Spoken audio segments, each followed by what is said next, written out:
All right, good evening, USA, International, Canada, Long Island, aka Strong Island, plus the five spots of Brooklyn, Bronx, Manhattan, Staten Island, and Queens. This is your man G Money Stacks, aka the Gregonator, YouTuber, host with the most, creator, misunderstood lonely nomad, unstoppable independent podcaster, and rookie podcaster of Lawrence, Queens, New York.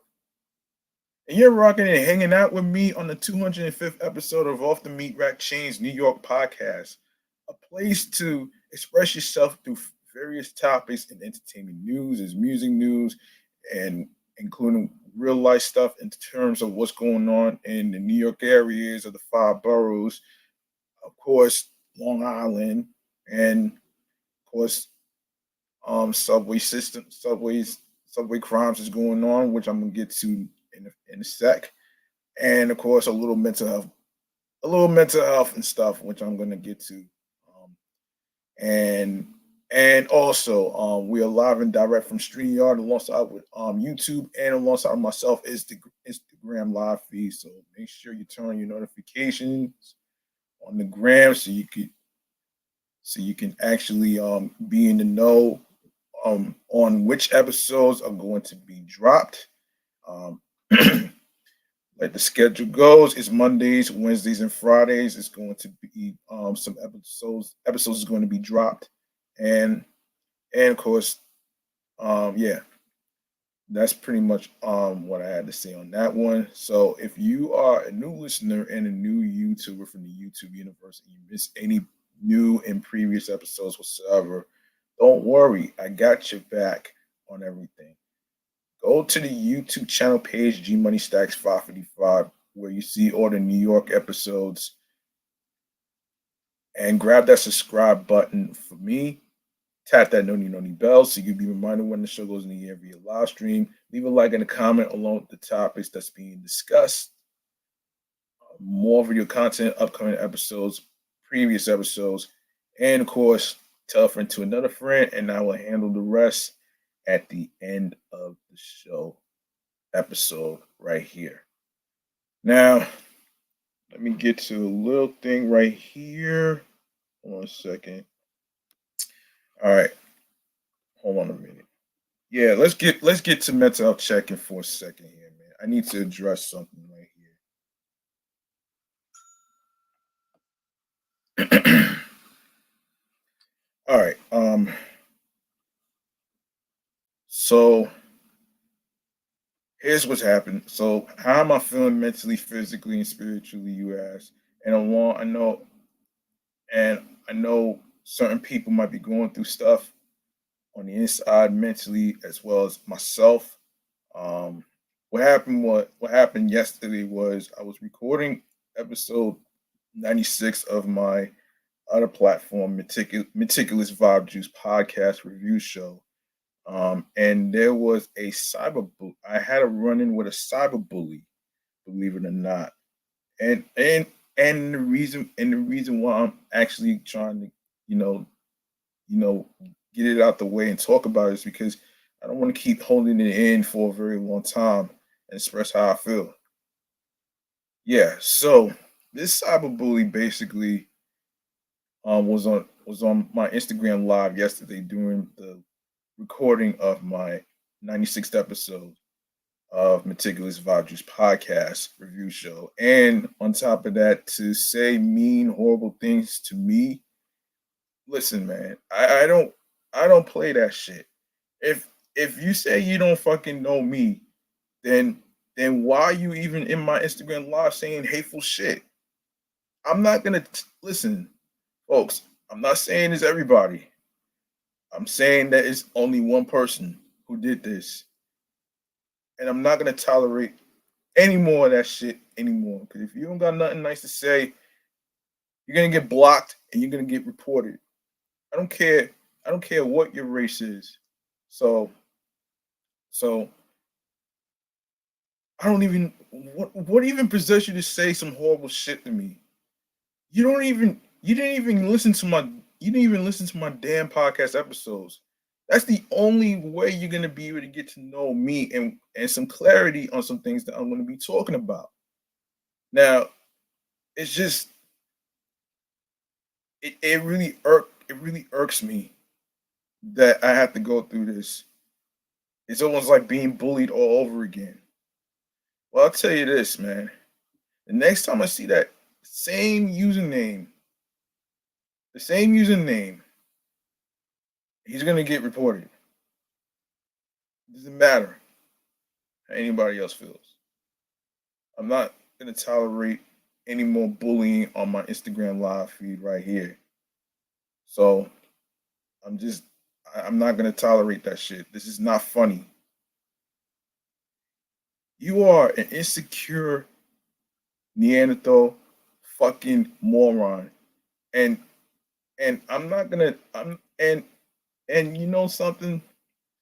You're just an insecure little bitch who wants to pick on somebody who is, trying to be successful in their podcasting career. And for your fucking information, I have a job. I work on Saturdays, okay? I just chose not to be like everybody else, including my mother, who works 5 days a week. Why? Because I care about my mental health. That's what really matters to me. You can have all the money in the world, but at the same time, you're basically going through stuff, man. It's not about money all the time. It's about your well-being. And that's the reason why I made this segment right here, mental health check-in, to break the fucking stigma. That is not a taboo subject anymore. I'm not gonna hide in shame and all that other shit because you having a bad day or whatever. Well, well, I'm going to keep going because at the end of the day, at the end of this, at the end of the day, you're not gonna stop my success. You don't pay my fucking bills or anything like that. Well, you know what? Here's what I'll do.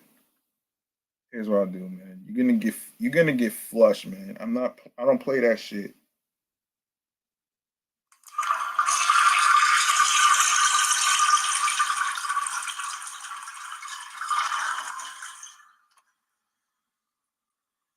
And another thing, I want to say to all the podcasters out there, creatively, if you're going through something like bullying or cyberbullying or whatever, that the same thing I'm going through with all the hatred, mean stuff being said to you.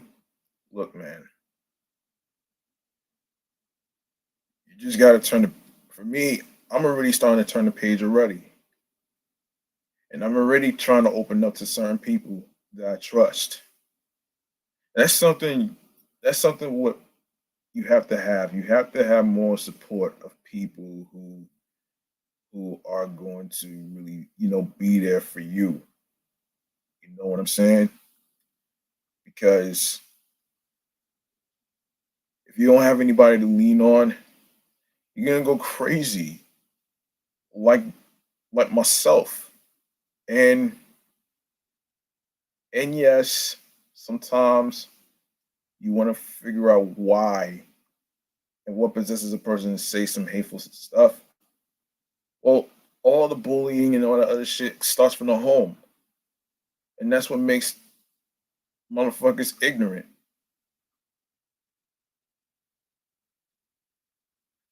And I'll say this though,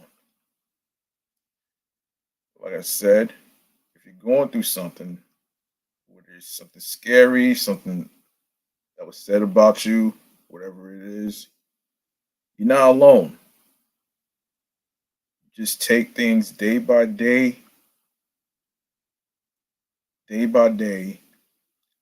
time after time, and night by night. Because there's nothing wrong with being yourself, creatively speaking. And there's nothing wrong with being fucking different from everybody else in society. And that's why I chose not to be on mainstream media because number one, they like people like that like to ridicule people off of their past mistakes. They tend to belittle and shame people. And that's not really fair. And I'm sick and tired of all the fucking haters who want to wish downfall on people. You may think your life sucks. Well, you haven't even been through shit. You're not even homeless. You know what I'm saying? So, so to take your hatred out on people like me, it just goes to show that you are very, very fucking insecure and jealous. And I don't got time for you fucking clown burgers, all right? That's how I feel. That's how I felt yesterday, mentally, physically, and spiritually. All right. And right now, to I'm really trying my best to hold my tongue here, but it's not easy. It ain't easy. And sometimes I have to express myself on things because nobody's gonna do it for me. And I know who I am as a person and as a human being. I don't want to be like everyone else. I'd rather be the opposite because at the end of the day, I'm going to continue to be authentic, creatively, mentally, physically, and spiritually. Period.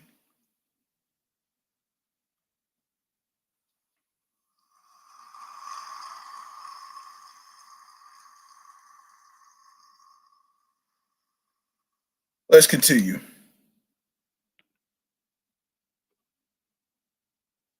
All right, so we go to the New York Mass Transit files. Let's do this.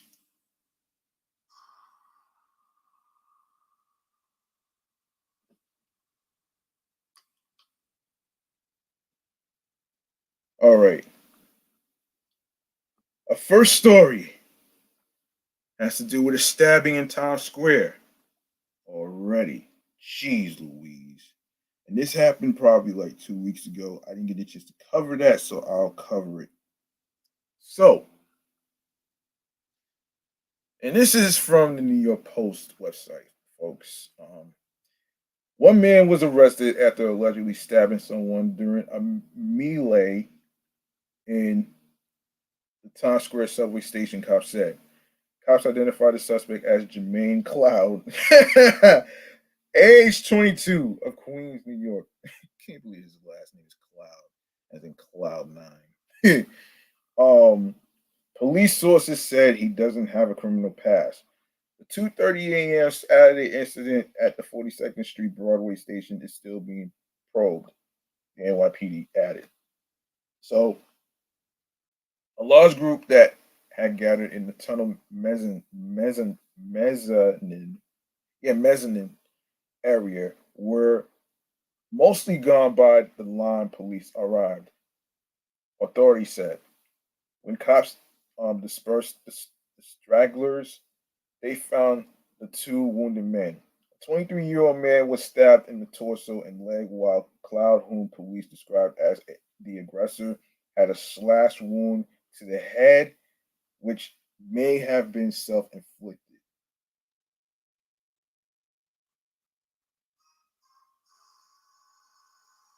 Of course, the investigators recovered the knife from the 22-year-old's pocket and took him into custody, authorities said. Cloud is charged with assault, criminal possession of a weapon, and reckless endangerment, cops said. Next,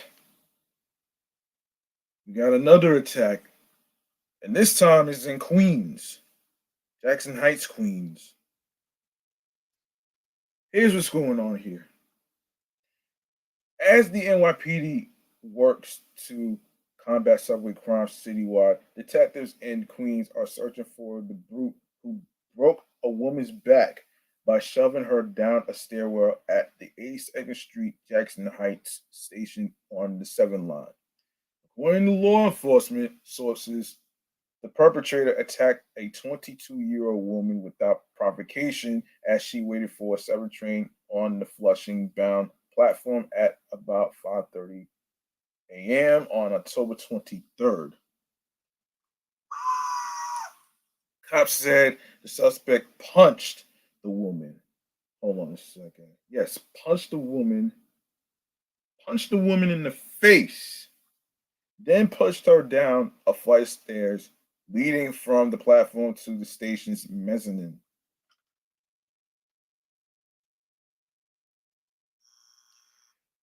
Adding insult to injury, authorities noted the unhinged assailant then picked up the woman's bag left on the platform and tossed that down the stairs as well.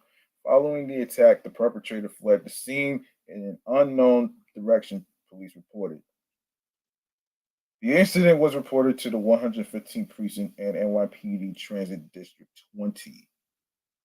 Jeez.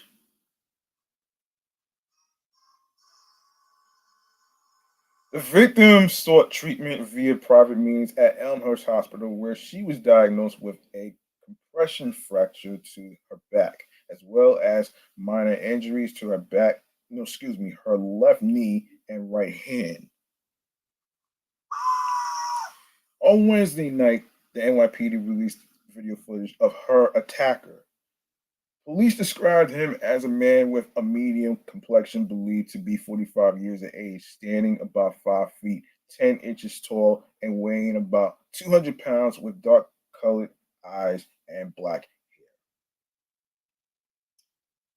hair. As shown, he wore a blue pullover sweatshirt over a pink shirt, as well as black pants and shoes. Of course, with anyone with information in regards to this incident is asked to call the NYPD's Crime Stoppers hotline at 1-800-577-TIPS, which is 8477, or Spanish 1-888-57-PISTA, which is 74782.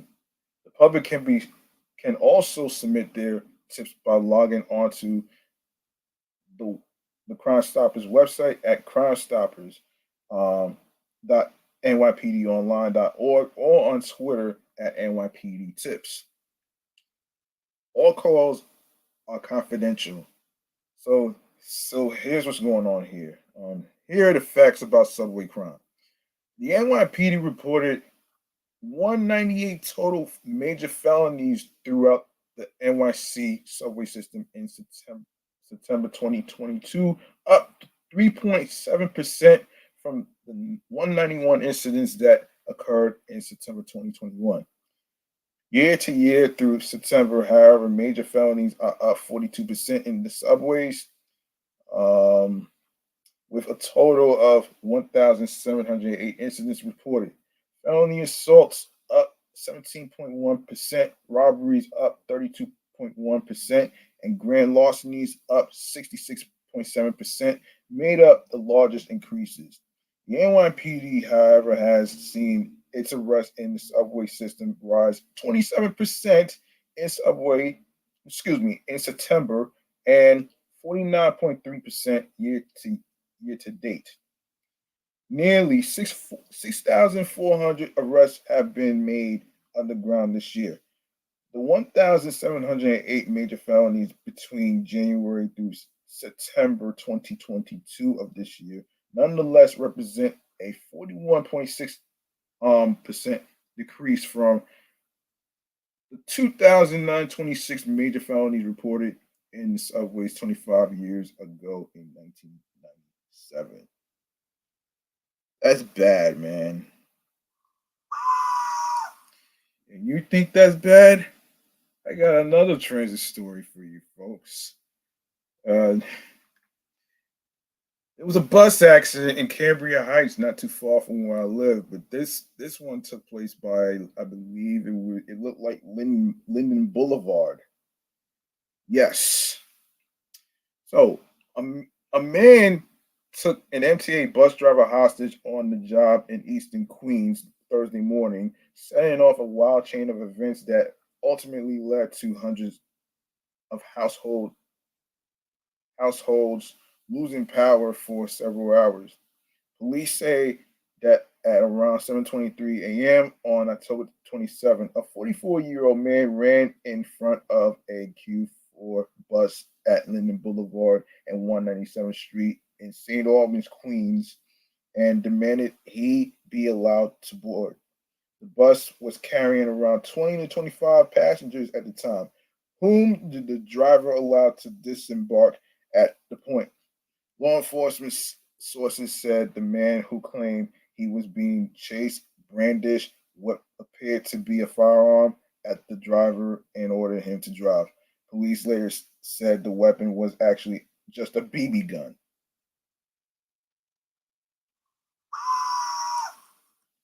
After being held hostage for a mile and a half, the driver, unsure where or what the gunman was leading him to, made a daring escape by jumping out of the window of the moving jitney near the intersection of Linden Boulevard and 232nd Street in Cambria Heights. End quote. He felt like that was his opportunity to escape. I don't think he knew where the guy was going to go. A police source said he was probably afraid for his life, so he jumped out the window. The gunman attempted to take control of the vehicle, but it didn't last long. The bus crashed into a utility pole by a preschool, the Cambria Center for the Gifted Child, a, a block away at 233rd Street.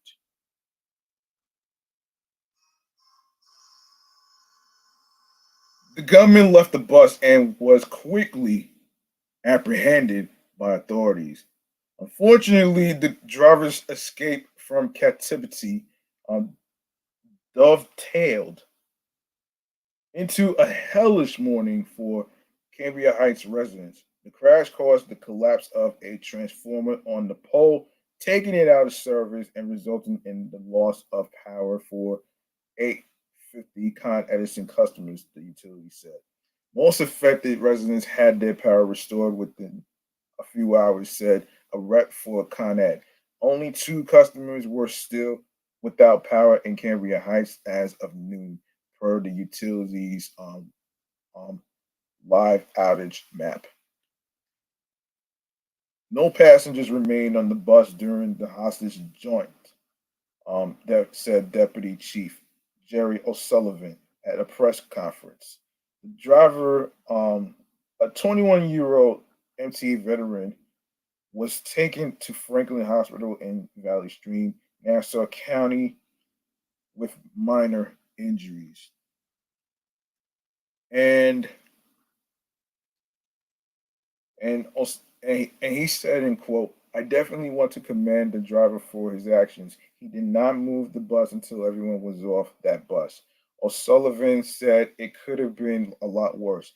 "I believe the driver was calm and did a great job up until the point of collision." Mark Henry, president of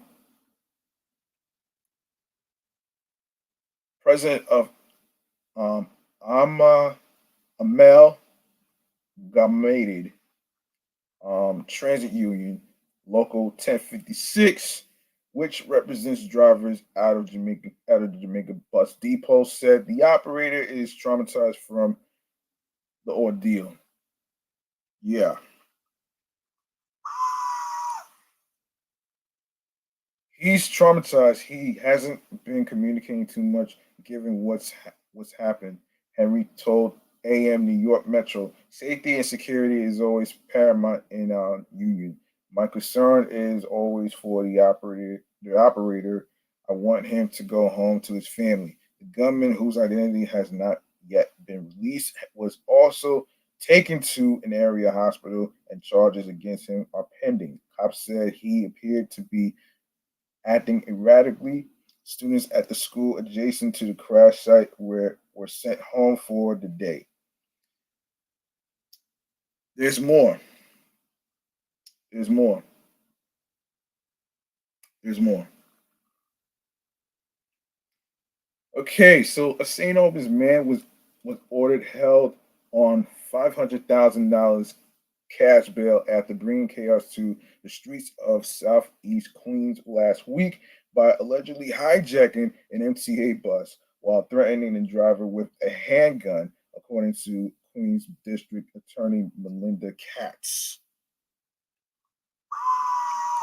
Dwayne Gaddy, age 44, of the 201st place, was arraigned before Queens Criminal Court Judge Eugene Garino on a 10-count indictment charging him with grand larceny, robbery, reckless endangerment, and other crimes for allegedly commandeering a Q4 bus on Linden Boulevard, setting off a chain of events.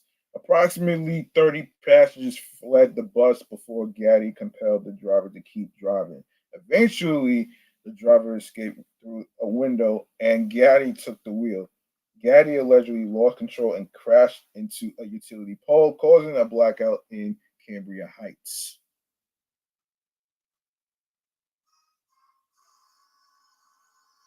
According to the charges, at around 7:30 a.m. on the morning of Thursday, October 27, Gaddy ran in front of the eastbound Q4 on Linden Boulevard while carrying a black bag and blocked the path of the vehicle.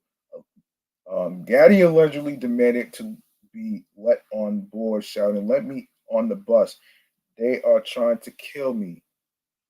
When the bus driver refused, Gaddy produced what appeared to be a firearm, which turned out to be a BB gun, and pointed it at the vehicle. The bus driver pointed, no, excuse me, he opened the door, allowing him on board. At which point, Gaddy allegedly walked up and down the aisle while waving the weapon, according to surveillance video investigators retrieved from inside the bus. Um, the driver is seen opening the doors so that the passengers could escape, likely preventing further harm as Gaddy stood next to the driver holding the weapon and directing the driver where to go during the next 14 minutes.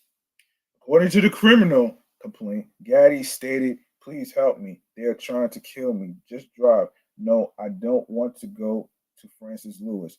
They are all over Francis Lewis. They are trying to kill me over this girl." While under duress, the driver made a right turn on 235th Street and another right on 110th Avenue, and then a right onto 231st Street, all at Gaddy's direction to avoid the individuals in passing cars that were trying to kill him. At one point, he allegedly stated, "I need the police." According to, hold on a second. According to the complaint, yes, as the driver continued northbound on 231st Street, Gaddy saw an elderly man walking on the sidewalk and shouted, "That is one of them. He's pointing a gun at the bus." The driver tried to reason with the defendant for several blocks, saying that the man was not holding anything, and Gaddy responded by saying, "You are working with them.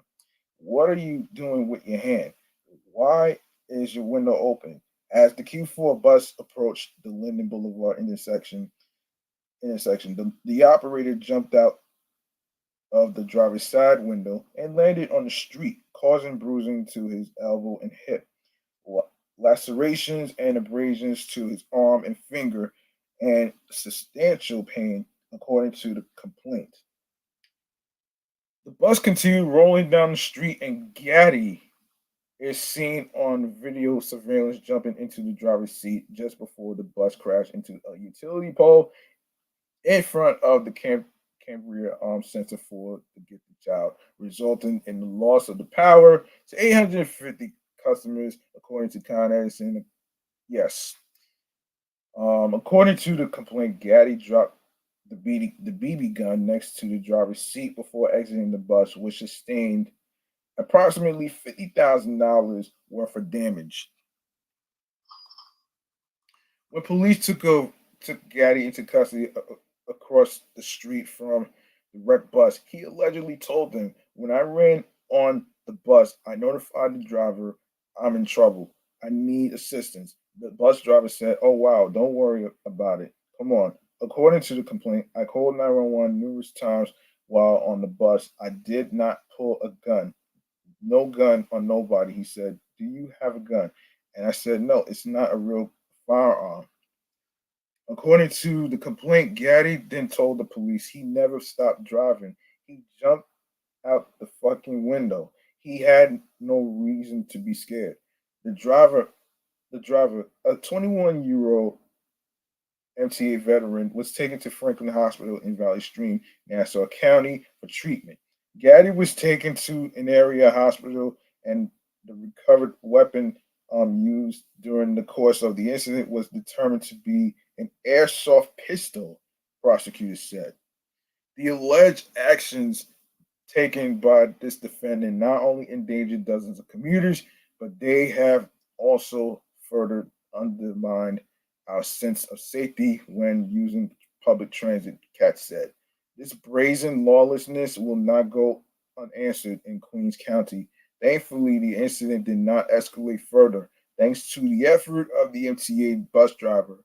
The defendant has been charged appropriately and faces justice in our courts. Of course, Judge Guarino ordered Gaddy held on $500,000 cash bail. If convicted, Gaddy faces up to 15 years in prison. Glad he's in the slammer because he's in the slammer though. Thank goodness nobody on the bus was hurt though. Really, thank goodness nobody was hurt on the bus though.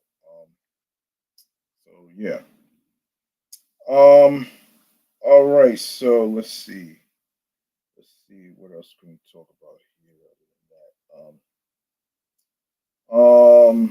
Okay, we got some terrible news to talk about in regards to some layoffs that's going to be happening in Meta. So this is going to be chatting on the jazz right here. So here it is.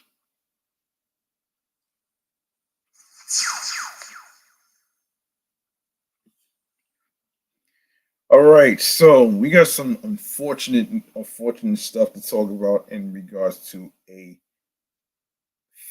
Meta, which is the parent company of Facebook.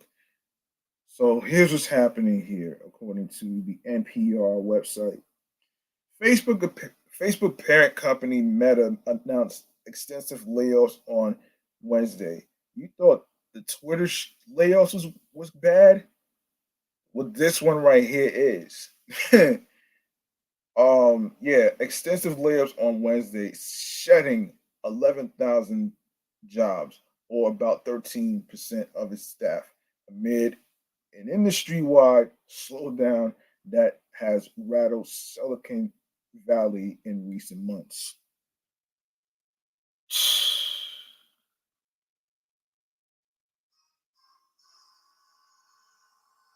The cuts represent the first sweeping workforce reduction the company has undertaken since it was founded in 2004, and the latest sign that once invincible tech behemoths are in a moment of reckoning.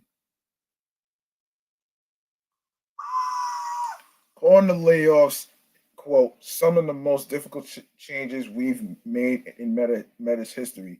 Meta CEO Mark Zuckerberg said the company overhired during the pandemic, assuming the ultra rapid growth would keep going. Not only has online returned to prior trends, but the macroeconomic downturn, increased competition, and ads signal loss have caused our revenue to be much lower than I expected. Um, Zuckerberg wrote in a message to employees. Well, damn, Zuckerberger. Damn, Zuckerberger. I got this wrong, and I take responsibility for that.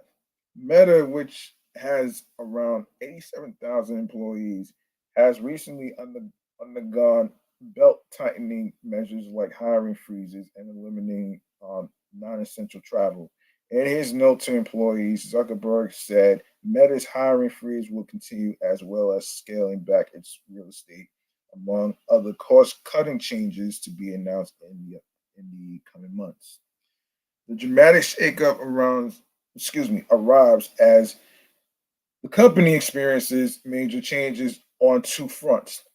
First, the company has made a multi-billion-dollar investment in the so-called metaverse, a utopian online future in which people live, work, and play in virtual reality. It is so far an unproven but costly pivot away from the business of social media. Secondly, the uncertain economy has made jittery advertisers slash spending. The pullback was walloped Meta, since nearly all of its revenue cost comes from ads. It also has been bruising to ad dependent services like Snap and YouTube. According to Zuckerberger, aka Zuckerberg, of course, the 11,000 employees who will lose their jobs at Meta will get 16 weeks of service pay and health insurance for 6 months. Layoff holders of visas will be provided resources to assist with changes in immigration status, he said.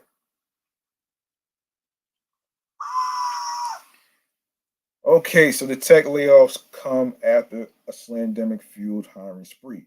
Meta, like many other tech companies, went on a hiring blitz during the slamdemic. It brought on tens of thousands of new employees to meet the growing demand from people stuck at home. Yet fears about a possible recession, inflation, and the war in Ukraine delivered a jolt to the industry. That's crazy, man. That's crazy. That's really crazy, man. Oh, that's really crazy right here, man. That's crazy. Oh man. So, all right. So the layoffs at Meta land at a time when most of Silicon Valley is focused on upheaval at another company, Twitter. New owner Elon Musk, that piece of shit, has canned about 50% of his workforce in an effort to reverse the fortunes of the money losing platform. Well, yeah, that's crazy, man. Yeah, that's crazy right there, though. After the layoffs were announced, former Twitter CEO Jack Dorsey publicly apologized for growing the company too quickly. Damn, it's already another recession. It's already a sequel to the recession already, as far as inflation that and the war in Ukraine, which is what's really causing this shit already. We already know that already. Um, Elsewhere in tech, Amazon announced a hiring freeze across its corporate workforce. A memo to staff on November 2nd said the company planned to keep this pause in place for the next few months. Damn, damn. Payment processing platform Stripe followed Amazon's announcement with major cuts of its own. Stripe CEO Patrick Collison, excuse me, notified employees by email that it was trimming 14% of its workforce. Collison said the company, like other tech firms during the slamdemic boom, had hired too aggressively, only to see a rapid slowdown in recent months. Where we were much too optimistic about the internet and economies near term growth in 2022 and 2023, which is coming up, and underestimated both the likelihood and impact of a broader slowdown. Collison wrote employees. Zuckerberg, aka Zuckerberger, in his note to employees said the layoffs were a last resort decision that he was not anticipating, saying the length of the ad revenue slowdown this year, combined with increased competition from social media rivals, has impacted Meta's bottom line. This is a sad moment, and there's no way around that. Zuckerberg wrote. Wow, that's really fucked up right here, man. It is pretty fucked up, man, what they have to go through. Now let's see what else do we can talk about here. Okay, okay, so let's lighten things up with some good news, man, shall we? All right, so let's see. Um, let's see. All right, so here we go. What we have here is, let's see, hold on a minute. Um,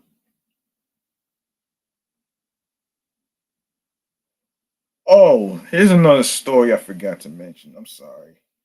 I forgot to mention this other story in the segment New York Mass Transit Files. This was pertaining to an idiot who decides to carry a fucking sword. So cops are looking for a sword wielding suspect who assaulted a man on a Tribeca Street on Thursday morning. This this is according to police at 9:21 a.m. on October 20th. A 29-year-old man was on the A train when he got into a dispute with an unknown man who appeared to be carrying a samurai sword. Police say that the suspect was menacing the victim with his sword.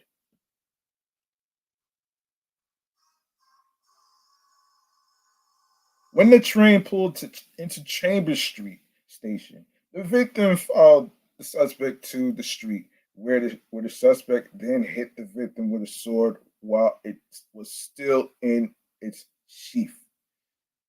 The suspect then fled the scene in an unknown direction. The victim was taken to an area hospital for treatment. So a report from citizen indicates that the suspect was wearing a ninja suit, had a rainbow pattern on his sleeve, and wore a baseball hat with a Marvel logo and characters on it. So there hasn't been any arrest. Um, have, so there's been no arrest have been made at this time. The investigation is still ongoing. So if I hear anything, any new information about this, I will bring it here to this New York platform right here. Anyway, man, let's get into some good news, man. We do need some good news up in here, man. And this is and starting with um a performing arts teacher in Brooklyn. All right, so a Bushwick performing arts teacher was awarded $25,000 for her work supporting the Hispanic community as part of Chester Cheetah and Puerto Rican artist Bad Bunny's Deja Huela Mark no Leave Your Mark campaign. It feels so amazing. I can't begin to say how much. It's like a dream, really, said Rizzo Torres, the Brooklyn teacher who received the prize money. The amount of love from the community and just even letting out students know, like you should have seen their faces. They were freaking out. Hmm. Yeah. Um Cheetos and Bad Bunny's Good Bunny Foundation have partnered together for the third year in a row, calling on his fans to leave their mark on all they do. But this year was the first year they awarded $25,000 each to 20 Latinx men and women across the United States and Puerto Rico for their efforts to better their communities. I am proud to partner with Cheetos for a third year. Cheetos is known to celebrate all forms of self expression, and each year we've been able to support people out there leaving their mark, said Bad Bunny born Benito Antonio Martinez Ocasio in a statement.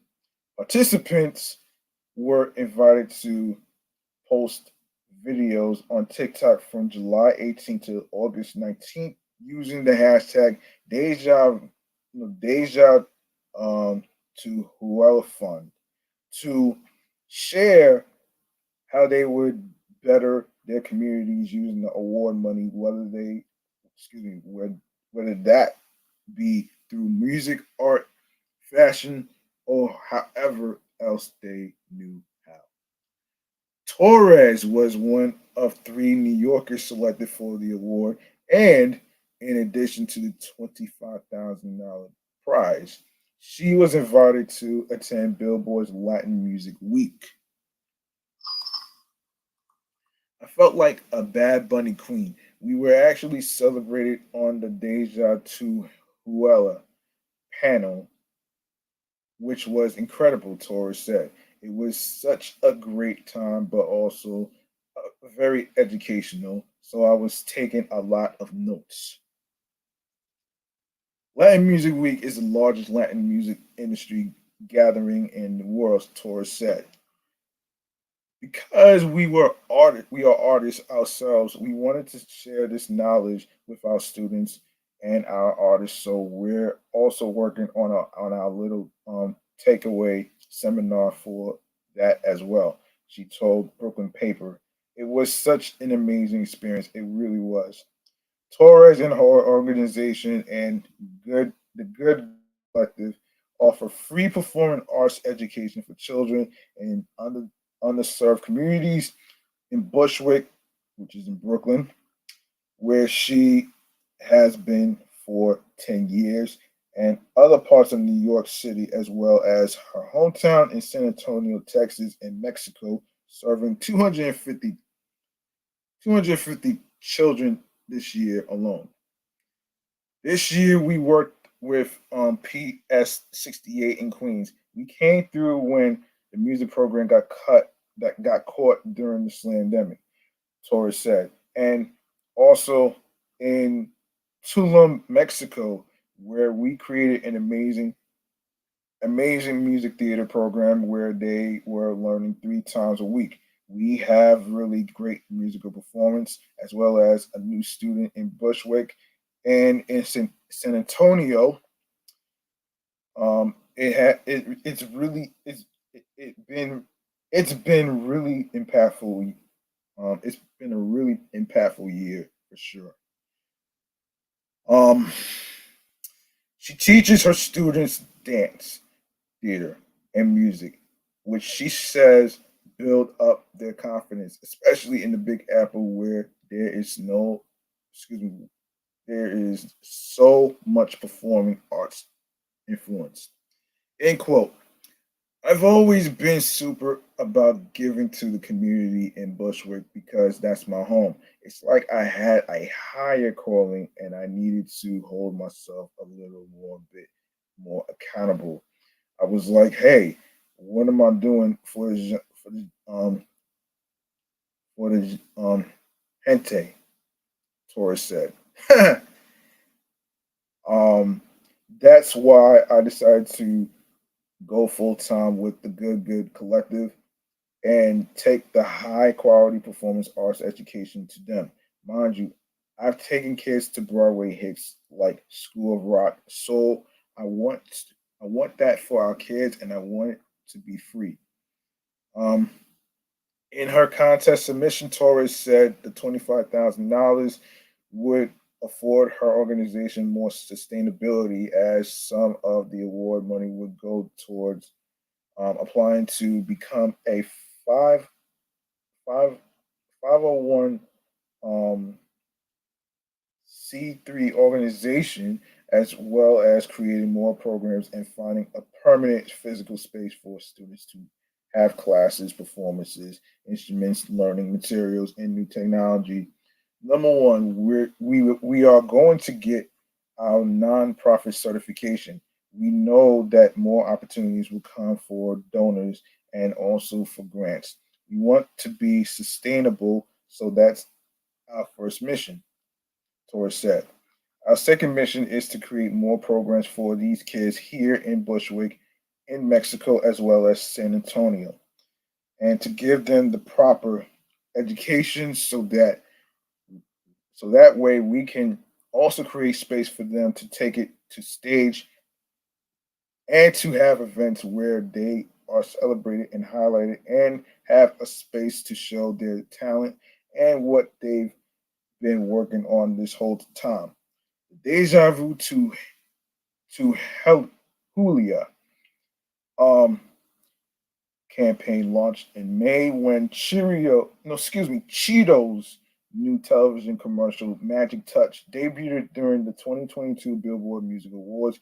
The commercial features music from Bad Bunny's newest album, um, on Verano Sinti, which translates to A Summer Without You, and displays the magic touch the Hispanic community possesses to transform the world around them, according to the campaign organizers. Bad Bunny says the cheesy snack company has been at the forefront of expanding the Latin American community's presence in the United States through music collaboration and, of course, their joint campaign. From expanding the Latin music category at the the American Music Awards in 2020 to collaborating with Adidas for an exclusive fashion line in 2021, and now the Deja to Huela Fund this year. Cheetos has shown its commitment to a community that has impacted and continues to impact my life tremendously, he said. Wow. Let's make some noise for let's make some noise for the performing arts teacher doing the best doing the best to help out the communities in different areas.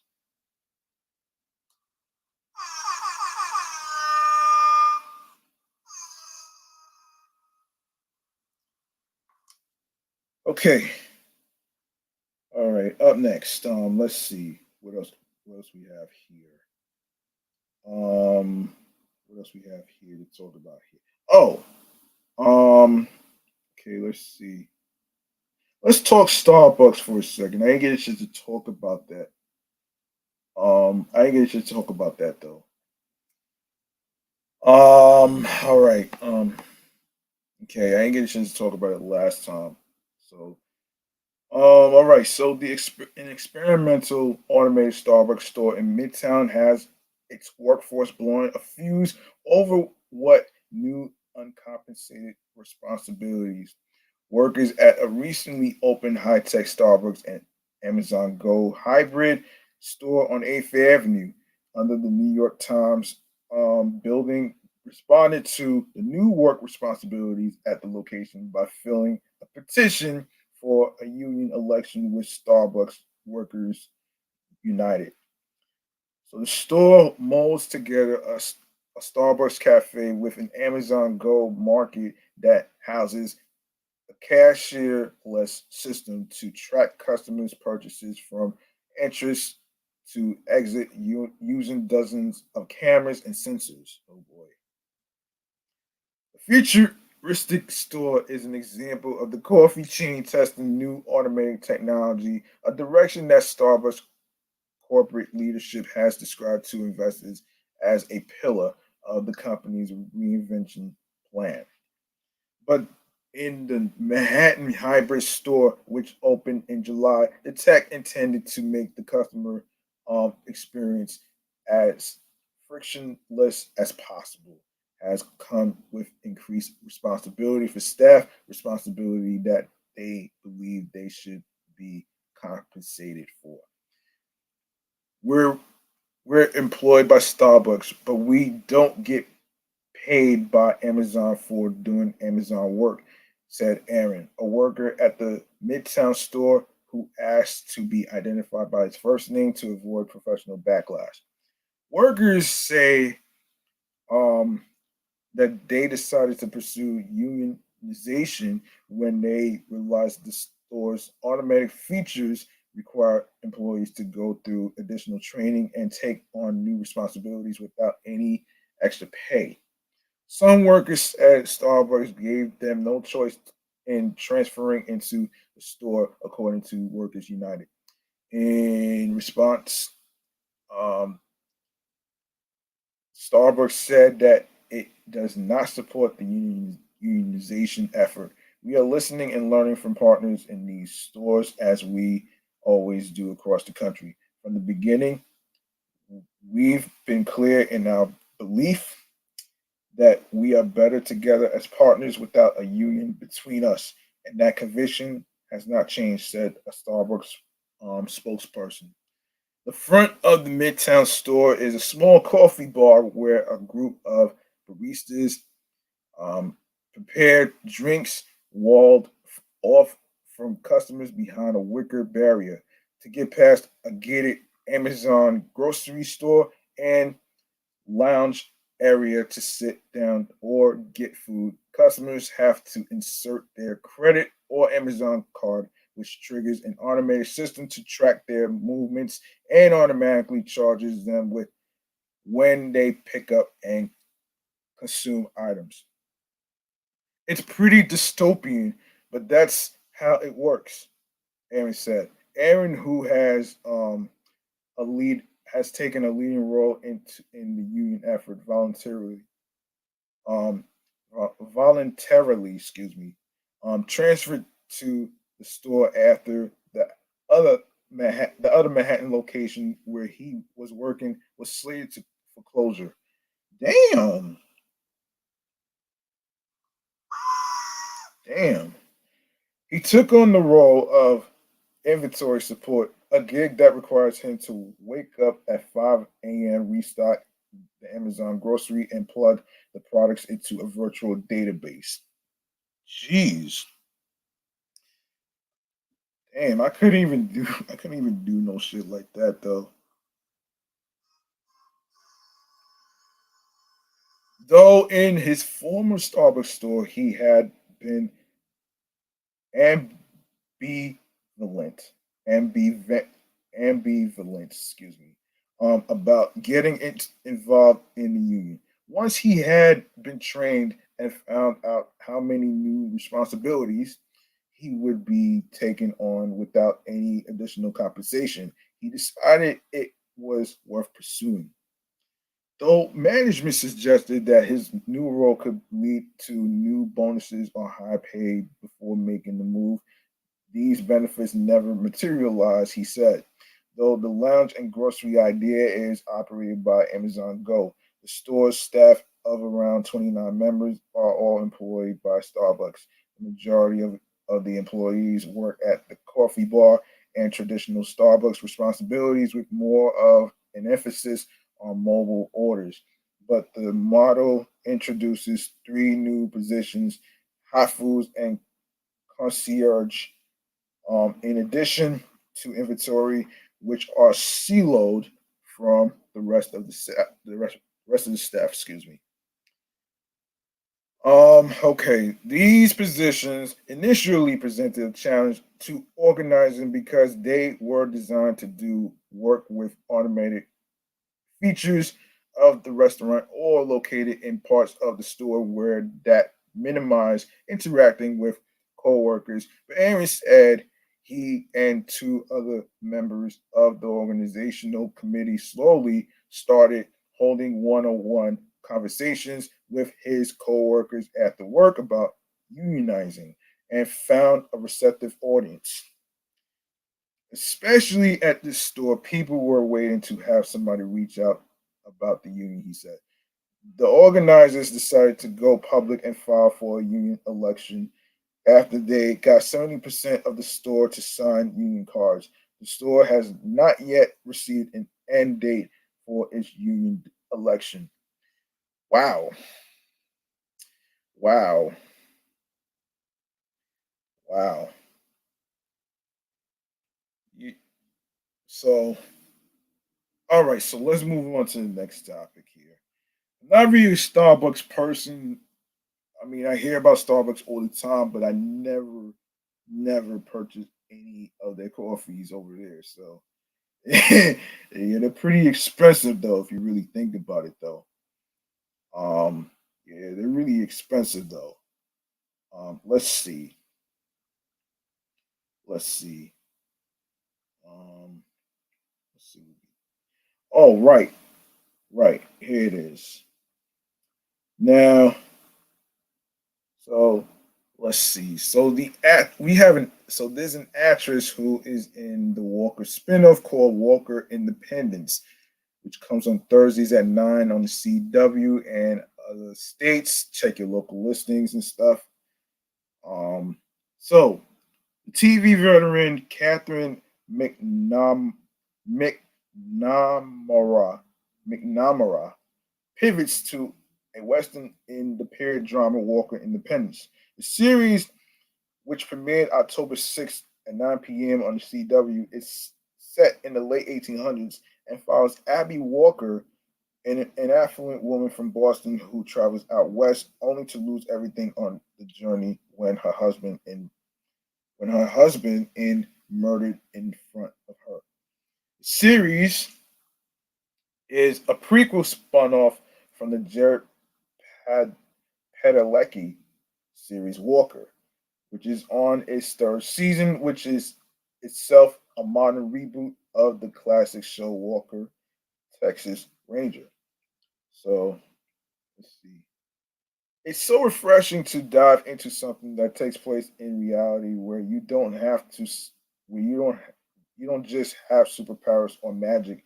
You have to rely on humanity, and it's an exciting difference. McNamara, age 26, told the Post. Wait, damn, she's 26? Wow. McNamara previously starred in the supernatural dramas Shadowhunters, as well as the superhero series Arrow and The Flash. Um, and she said in quote, "I'm a Midwestern girl myself, and there's a certain nostalgia that comes with a Western." She said, "It's a world within our own that has a fantasy that somehow exists within reality. That's part of what we're bringing to Walker Independence. But what really attracted me was the opportunity to take a genre that has so many tropes and aspects that people expect, and to see how we can do the unexpected." After Abby's husband dies, she travels to the town of Independence, Texas, where she meets an eclectic mix of residents, including con artist Hoyt Rollins, and seeks justice for her husband's death. Something that was in the forefront of my mind is just the tenacity that it takes to survive in the world, she said. Especially for a woman like Abby who comes from Boston society and a world with as much comfort as you could get in 1870. Suddenly in the first 15 minutes of our show, her entire life goes up in flames and she has to start over. Damn. Um, I come from a family of women where it was never a question of family or career. It was choose the life you want to have and work hard for it. And that's exactly what Abby does. Her entire life blows up and she has a choice. She can become a victim of her circumstance or use it as an opportunity to create a new life for herself. She's in a town surrounded by people trying to do the same.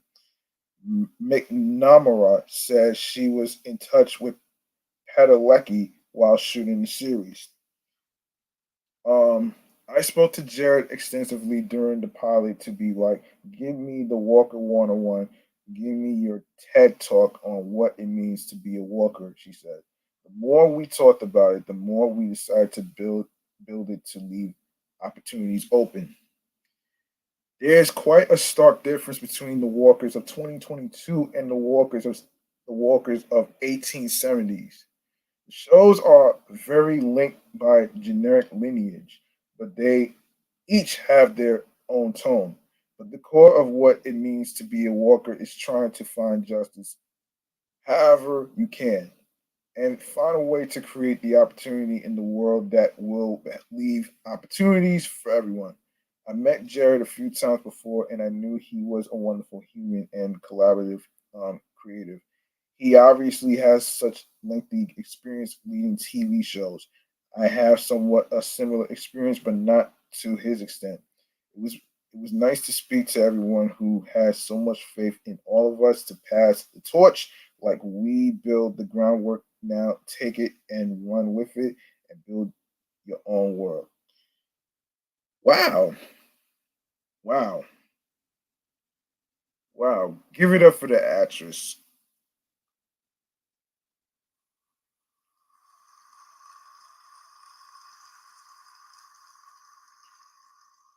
I like that scene.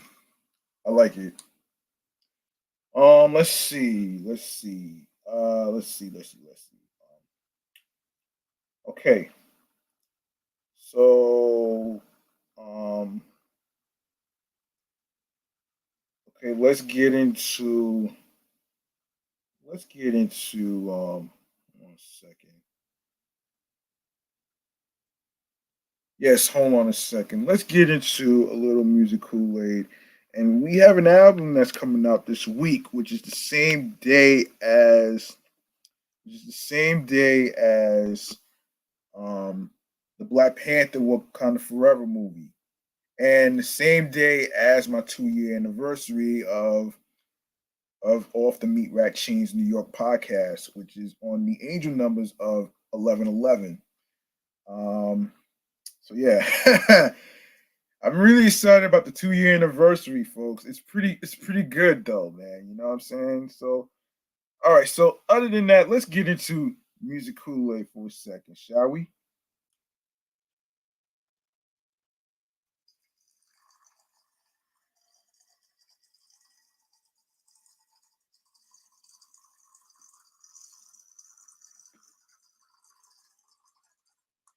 All right, so this is according to Pitchfork, the website.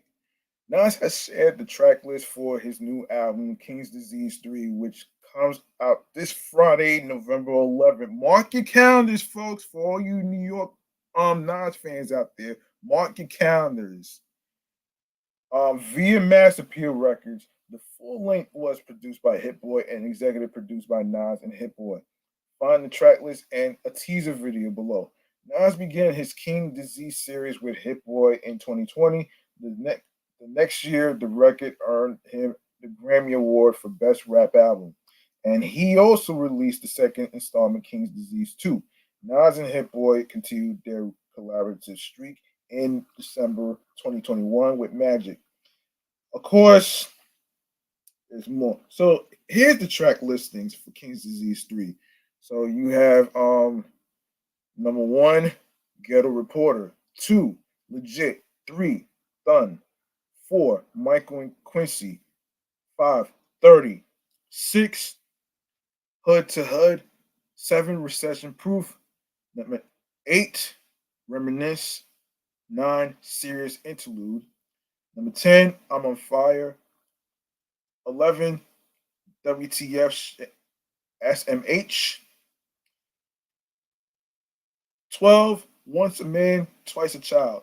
13, Get Light. 14, First Time. 15, Beef. 16, Don't Shoot. And 17, Till My Last Breath. Bonus track. Yeah, so mark your calendars for November 11th of this Friday coming up. And speaking of which, I'm actually gonna cover that. I'm actually gonna cover that tomorrow. Actually, so speaking of movies, speaking of movies, we got three movies to go over. Actually, so let's start off with Okay, so let's get to movie man cave popcorn right here. Creed 3, obviously, there was a trailer for this, and it's also we're gonna be reviewing we're gonna be getting into another movie that's supposed to come out. Um, it's the opposite of the cartoon Winnie the Pooh. So we're gonna get to that, and we're gonna get to another. We're gonna get to Black Adam. That's still number one in the box office. So let's get into it right here.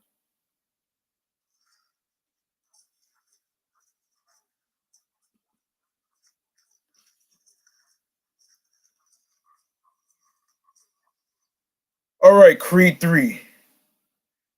Right. All right. So Dexardo, according to the Dexardo website right here, this is what's going on here.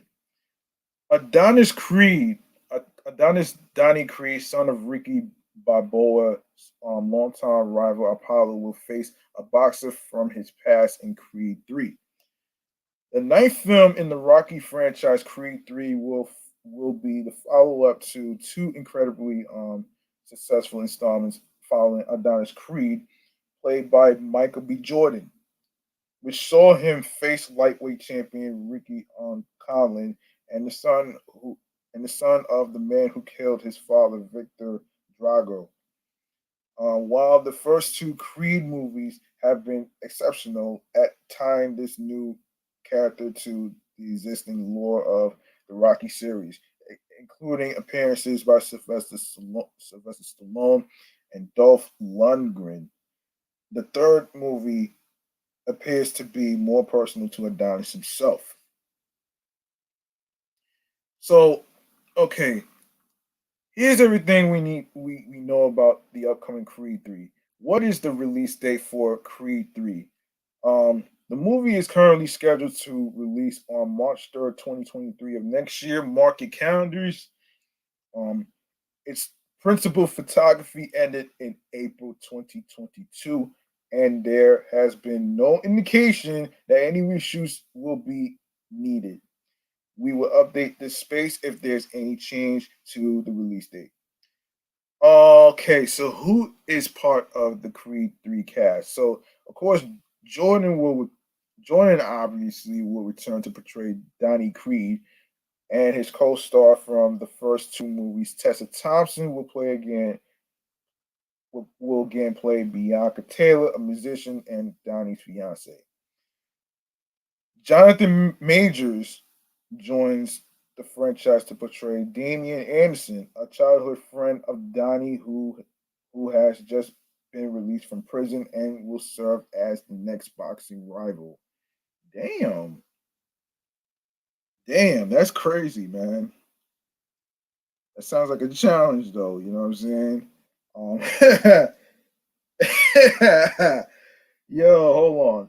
Other previous characters from the Creed movies who are returning include Donnie's mother, Mary Ann Creed, played by Felicia Rashad, his coach Tony Little Duke Evers Wood Harris, and his former rivals Victor Drago and Ricky Conlon. Um, and Rocky Balboa, played by Sylvester Stallone, is not expected to return for Creed 3. What will happen in Creed 3?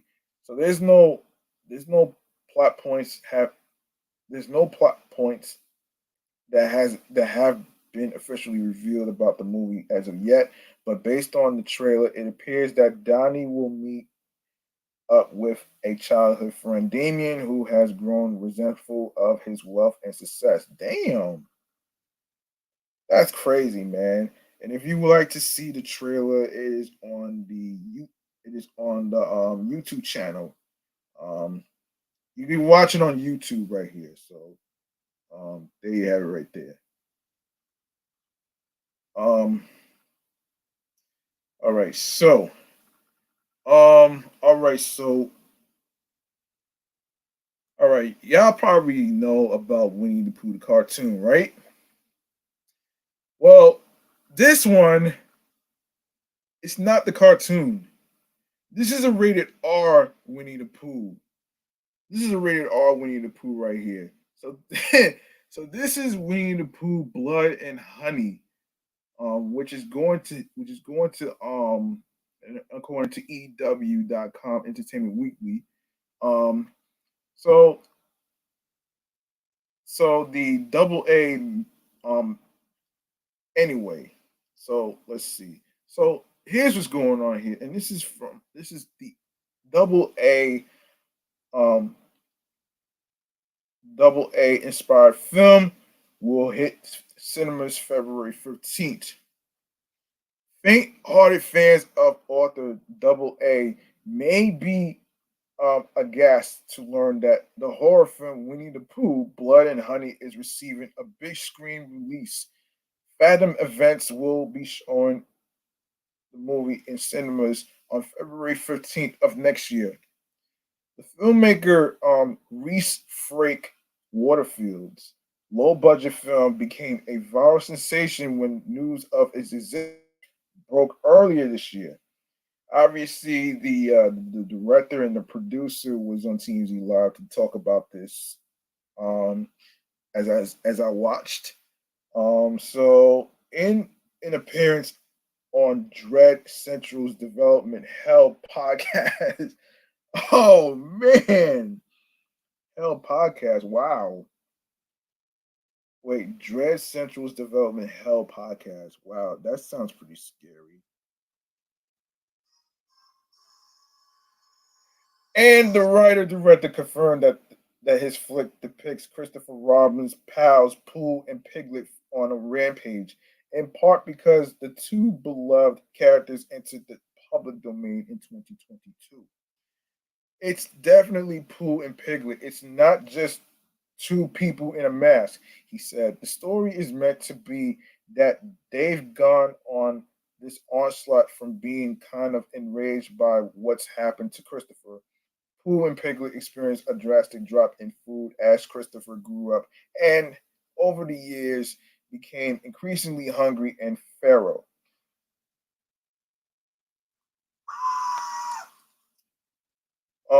They had to resort to eating Eeyore, and then Christopher returns with his wife to introduce her to his old friends.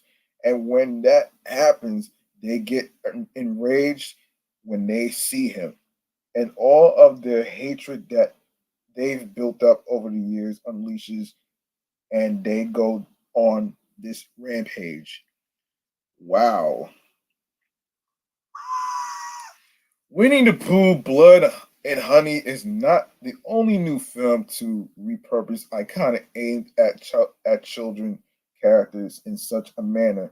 In October, XYZ Films announced the company had picked up The Mean One, a slasher parody of The Grinch, which stars Terrifier 2 actor David Howard Thornton.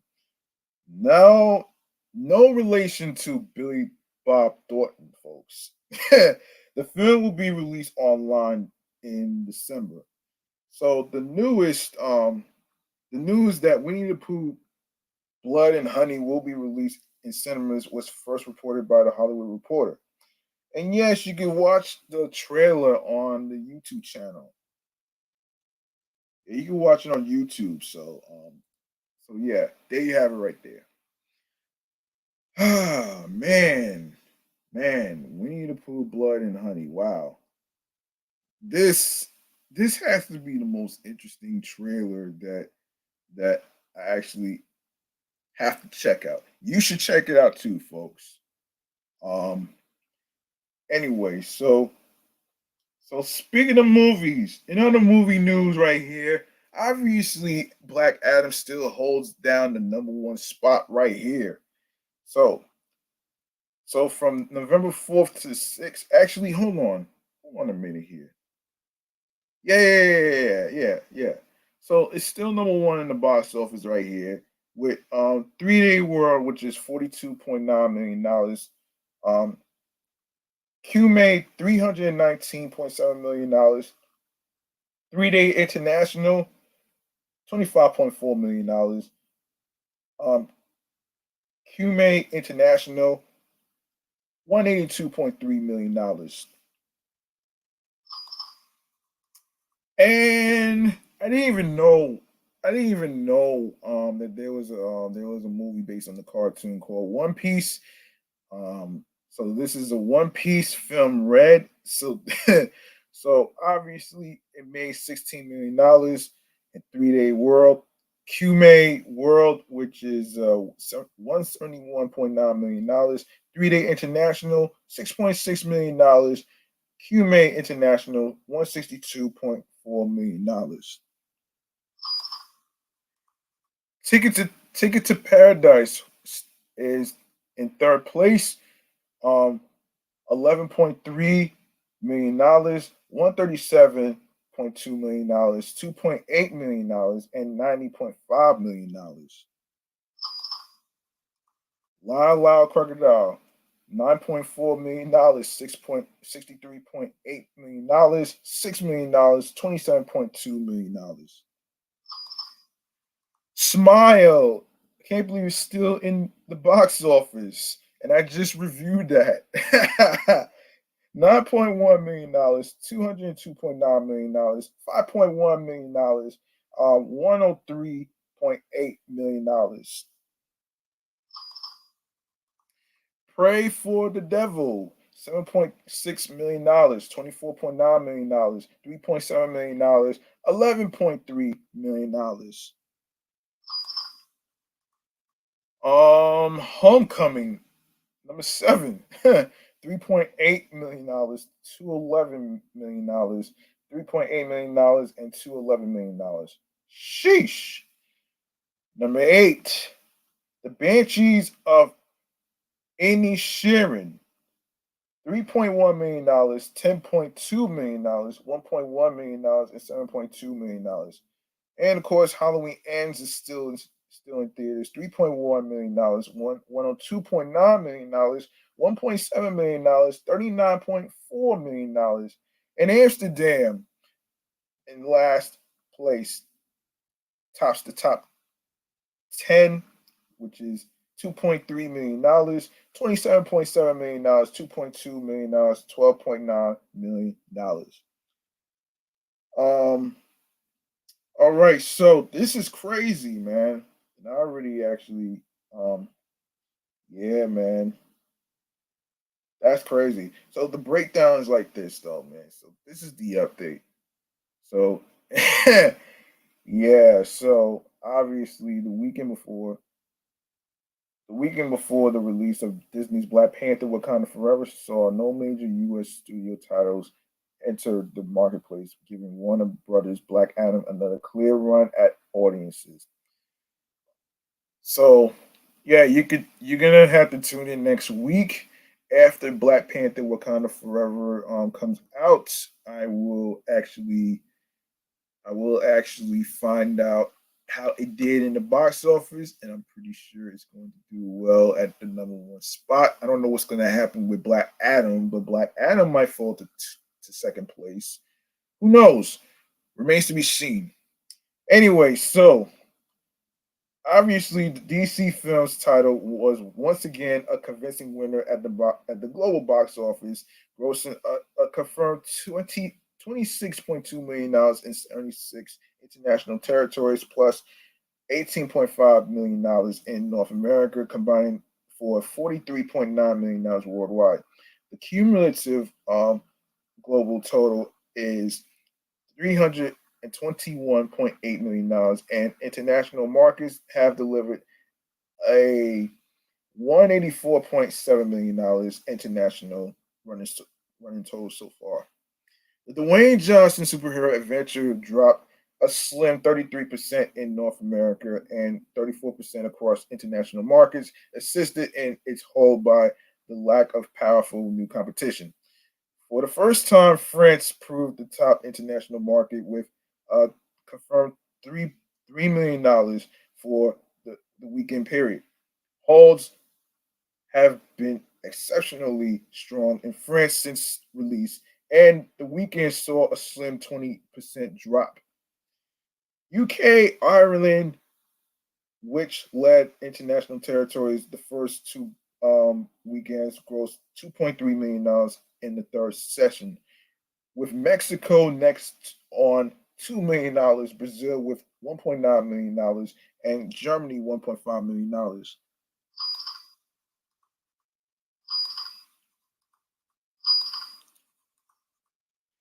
Yes,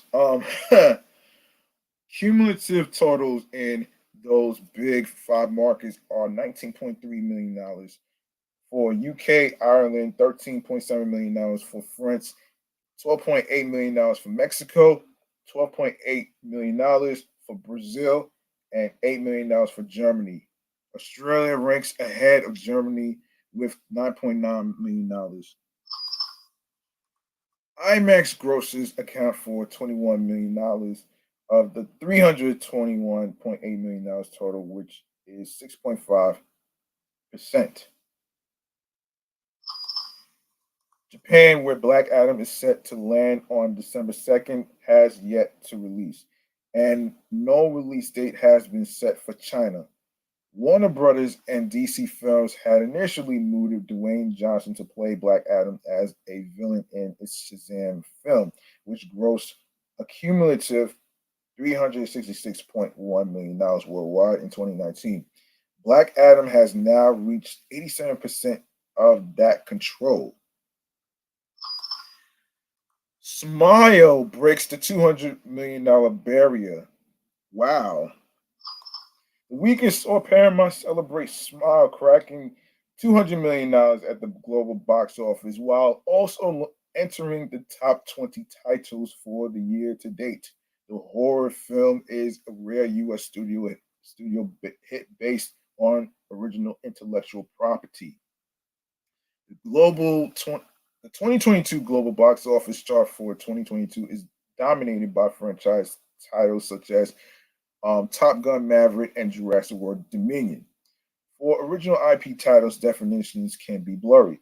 Bullet Train, which ranks 14th for the year to date with $239.3 million,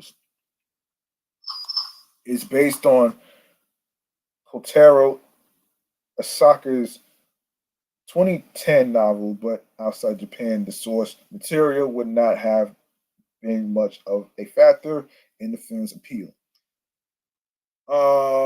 So conversely, Elvis, which ranks 12th place for the year with $286 million, is based on an original screenplay, but benefits from the existing IP of Elvis Presley hit songs.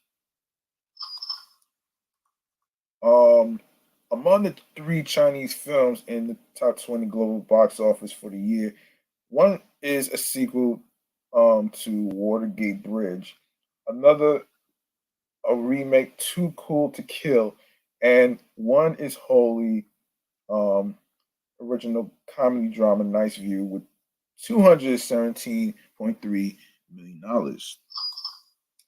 Smile grossed an estimated 9.1 at the weekend, $9.1 million at the weekend, taking the global total to $202.9 million.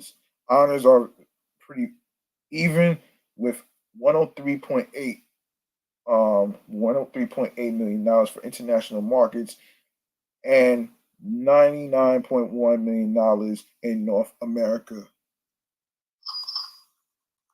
Cumulatively, UK Ireland leads the way among international territories with $12.5 million ahead of Germany, $11.1 million, France $8.7 million, and Mexico $8.2 million.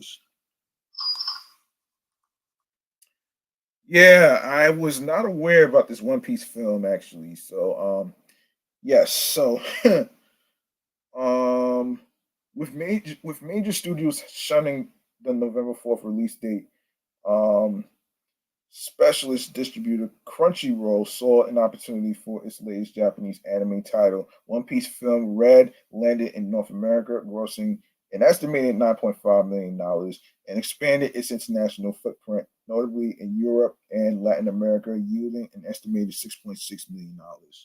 Wow. This is basically the breakdown behind these numbers, so just bear with me. The latest box office pushes the international total for One Piece film Red to $162.4 million. Of course, includes Japan, um, $120.2 million since its release on August 6th. Worldwide, the number rises to $171.9 million.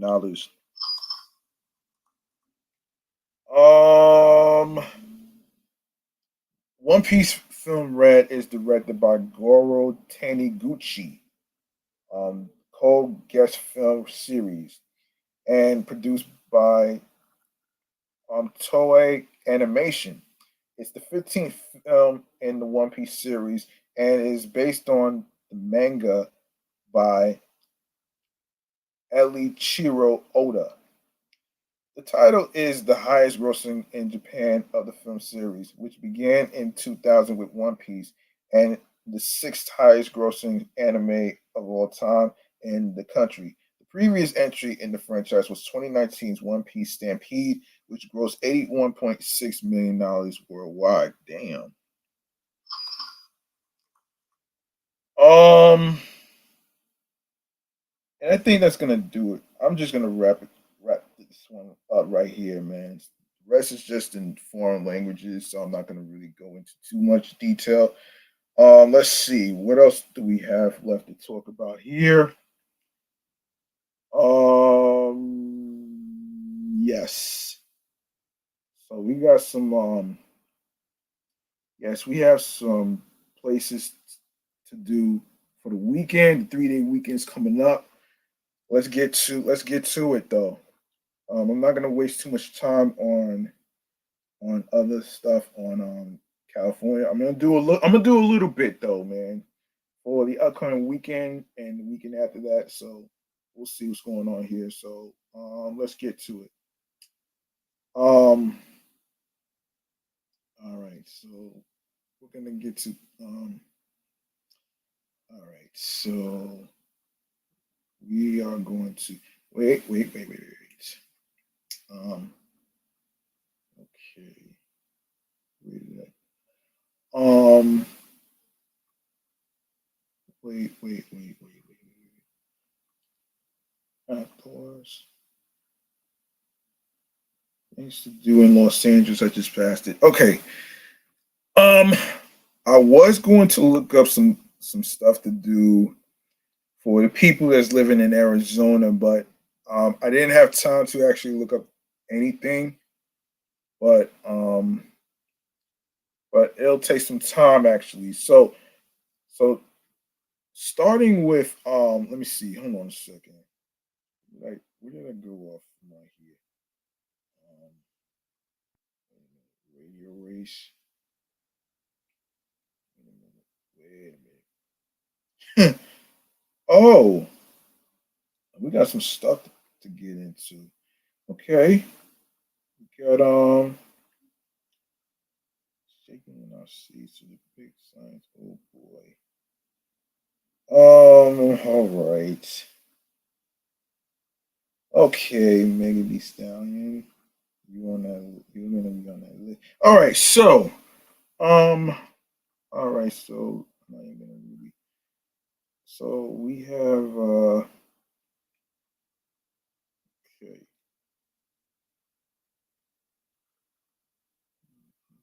12 shadows. All right. Let's start with hold on a second. Let's start with uh. Yeah. Let's start with All right. Let's start with this one right here. Okay. So timeout says okay. So this is the first thing is Encanto live to film concert experience, which takes place by Hollywood Bowl, Hollywood, California, from November 11th, which is a Friday, to November the 12th of Saturday coming up. And this is movies and animation. And here's the breakdown. Ready to talk about Bruno with about 17,000 other people. just when you've gotten We Don't Talk About Bruno out of your head. Encanto is making its return, this time in concert form. On November 11th and 12th, a concert and screening at the Hollywood Bowl will reassemble the family madrigal, and we mean that quite literally, as the Casa Madrigal theme stage will include appearances from Encanto's cast.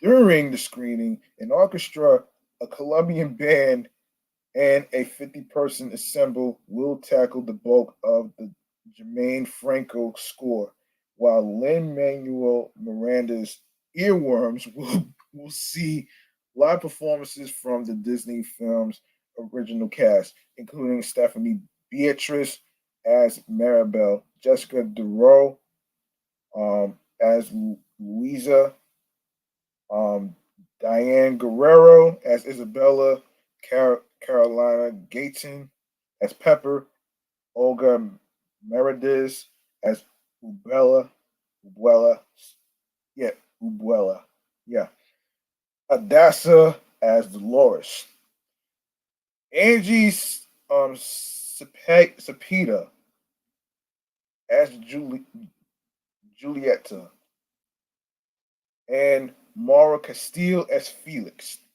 Of course, the tickets go on sale Friday, September 20th. Oh, actually, it already happened already. Actually, it already happened.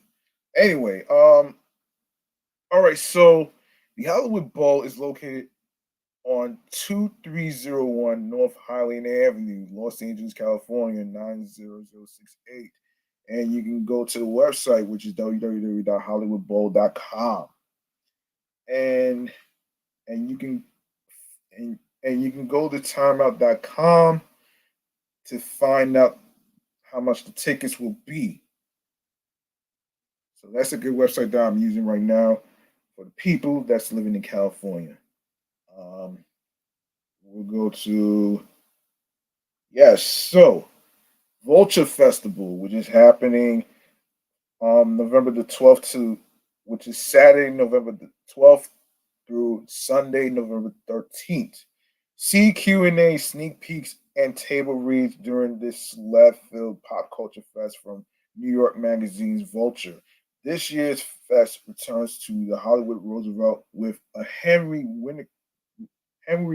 Winkler acting class, a Hollywood talk with Jamie Lee Curtis from the Halloween franchise movies, a, a Super Troopers reunion, an interview with Cheryl Lee Ralph, a Hedwig and the Angry Inch celebration with John Cameron Mitchell and Stephen Trask, a chat with Q Mail um, Nangiani,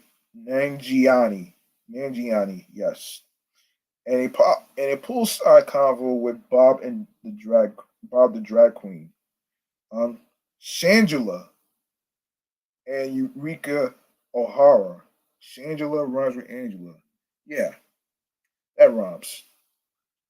Oh man, it actually rhymes too. But now you can go to now you can go to the website vulturefestival.com for more information, and the address for Hollywood Roosevelt is 7000 Hollywood Boulevard, Los Angeles, California. The price per event and up is $30. Yes, it's $30, and I don't think you would have to find out the time. It's not saying what the time is going to be. You would have to find out for yourself, actually, folks. Um. Anyway, so let's go to another one right here. Okay, Lightscape, and this is Arcadia, and this is from the Friday, November 11th, 2022 to January 8th of 2023. Last year, Moonlight Forest made way for another holiday tradition at the LA County Arboretum, Arboretum, excuse me. um, Lightscape, and now it's set to make an expanded return in 2022. Uplit trees line the mile-long way with about 10 or so installations spaced out along the way. All right. Um. Okay. So, all right. So let's get to the address here. So Los Angeles County, Arboretum and Botanical Garden is located at 301 North Baldwin Avenue, Los Angeles, California, 91007. And the price is between $37 to $39. And you can check out their website, which is www.arboretum.org/lightscape 2022. And the time for Friday, November 11th is 5:30. Um, Pretty much with all the dates is the same time, which is 5:30. So there you have it. Next we have let's see. Next we have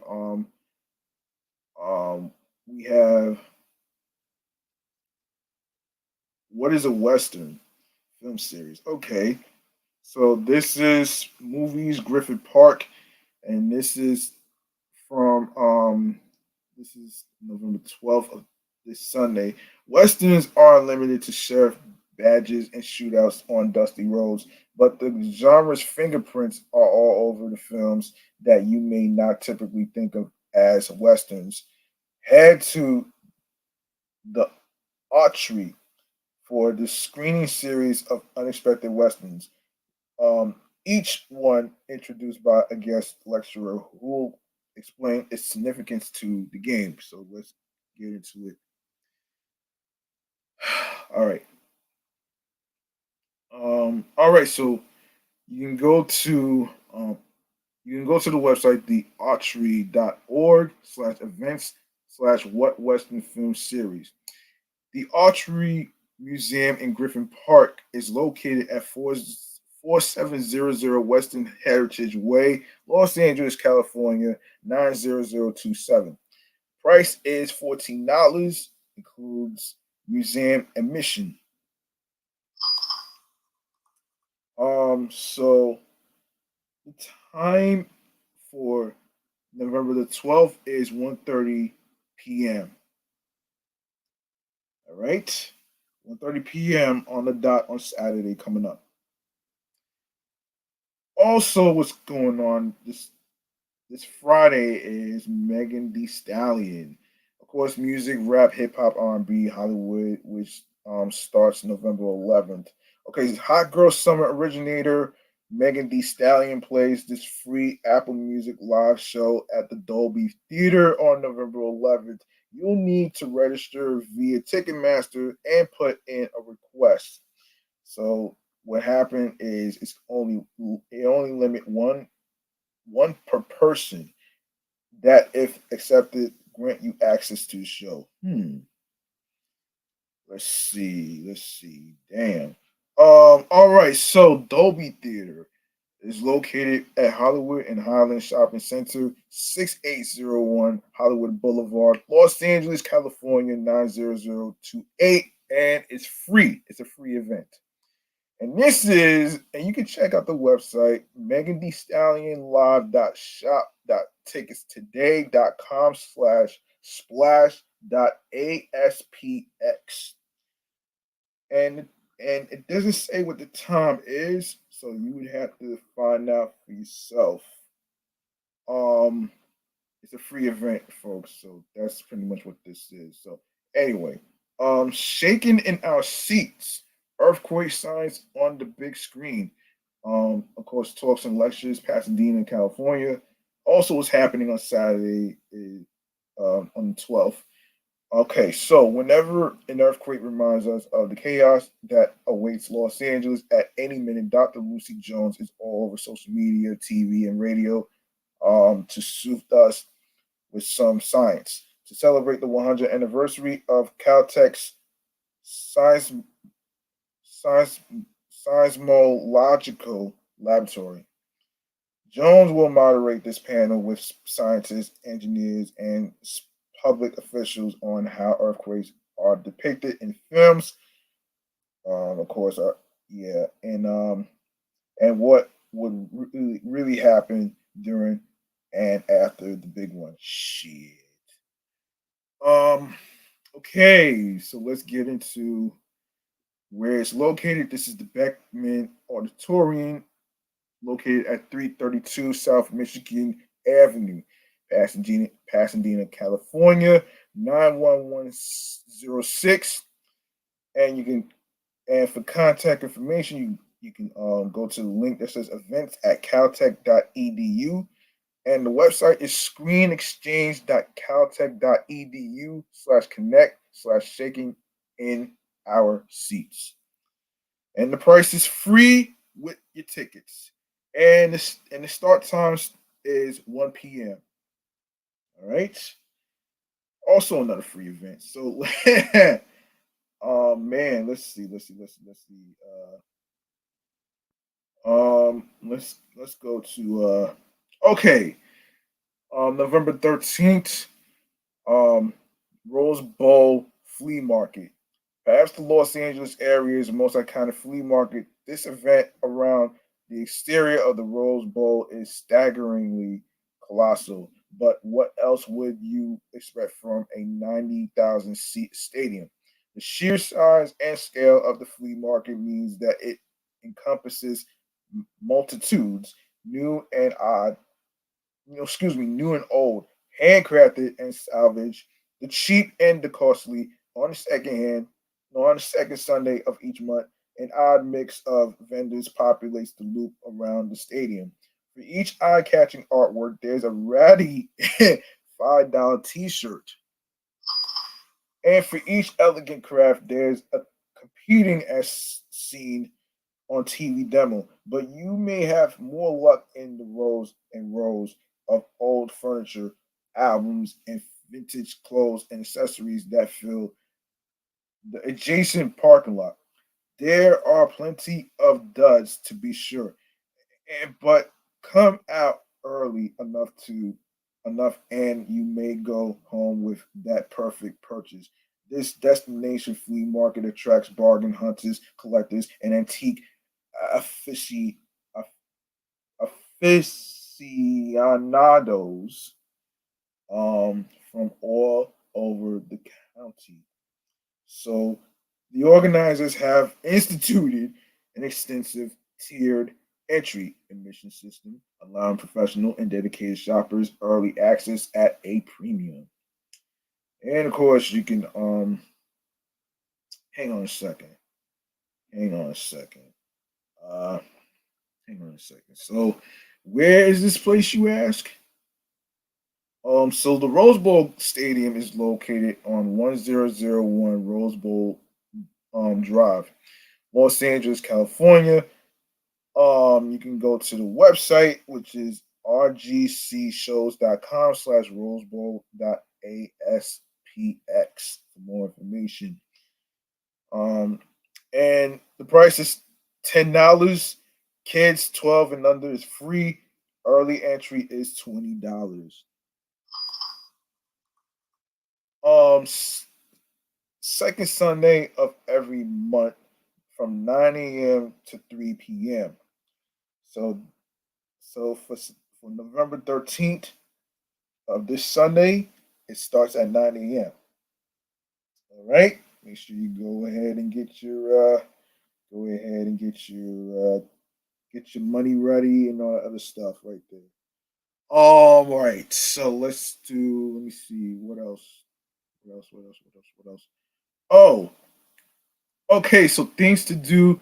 So KCRW's 24-hour radio race. Ooh, this is interesting. TV, radio, and podcast recordings. Los Angeles, um, this Saturday, November the 12th. You can't you can't exactly spectate KCRW's 24-hour radio race, but you can compete. Radio producers from around the world are emailed are emailed a theme and then have 24 hours to write, record, and edit a nonfiction radio story. Completed stories are judged by a panel of industry experts for a chance to win one of a handful of slots on the air. Even if you have no production experience, only a $12 registration fee separates you from stardom behind the mic. The race begins at 10 a.m. on November the 12th, which is this Saturday coming up, and all pieces must be submitted by 10 a.m. the next day. And where is this, you ask? I'm gonna fill you in. This is a place called Online. So this is online actually. This is basically online. So the website for this is www.kcrw.com/radio race. You can check that website out for radio races, and all the information is on there as well. And as I said, it's $12 for registration fee. And the opening hours is Saturday at 10 a.m. to Sunday 10 a.m. as well. So that's pretty much what the schedule is. So this Saturday coming up for all you Californians out there, um, the start time for November the 12th, this Saturday coming up, is at 10 a.m. online. There's no actual place, so just to let you know. Let's see. Let's see. Let's see. There is no actual place actually. So let me see. Post Malone, the one who keeps wiping out on stage.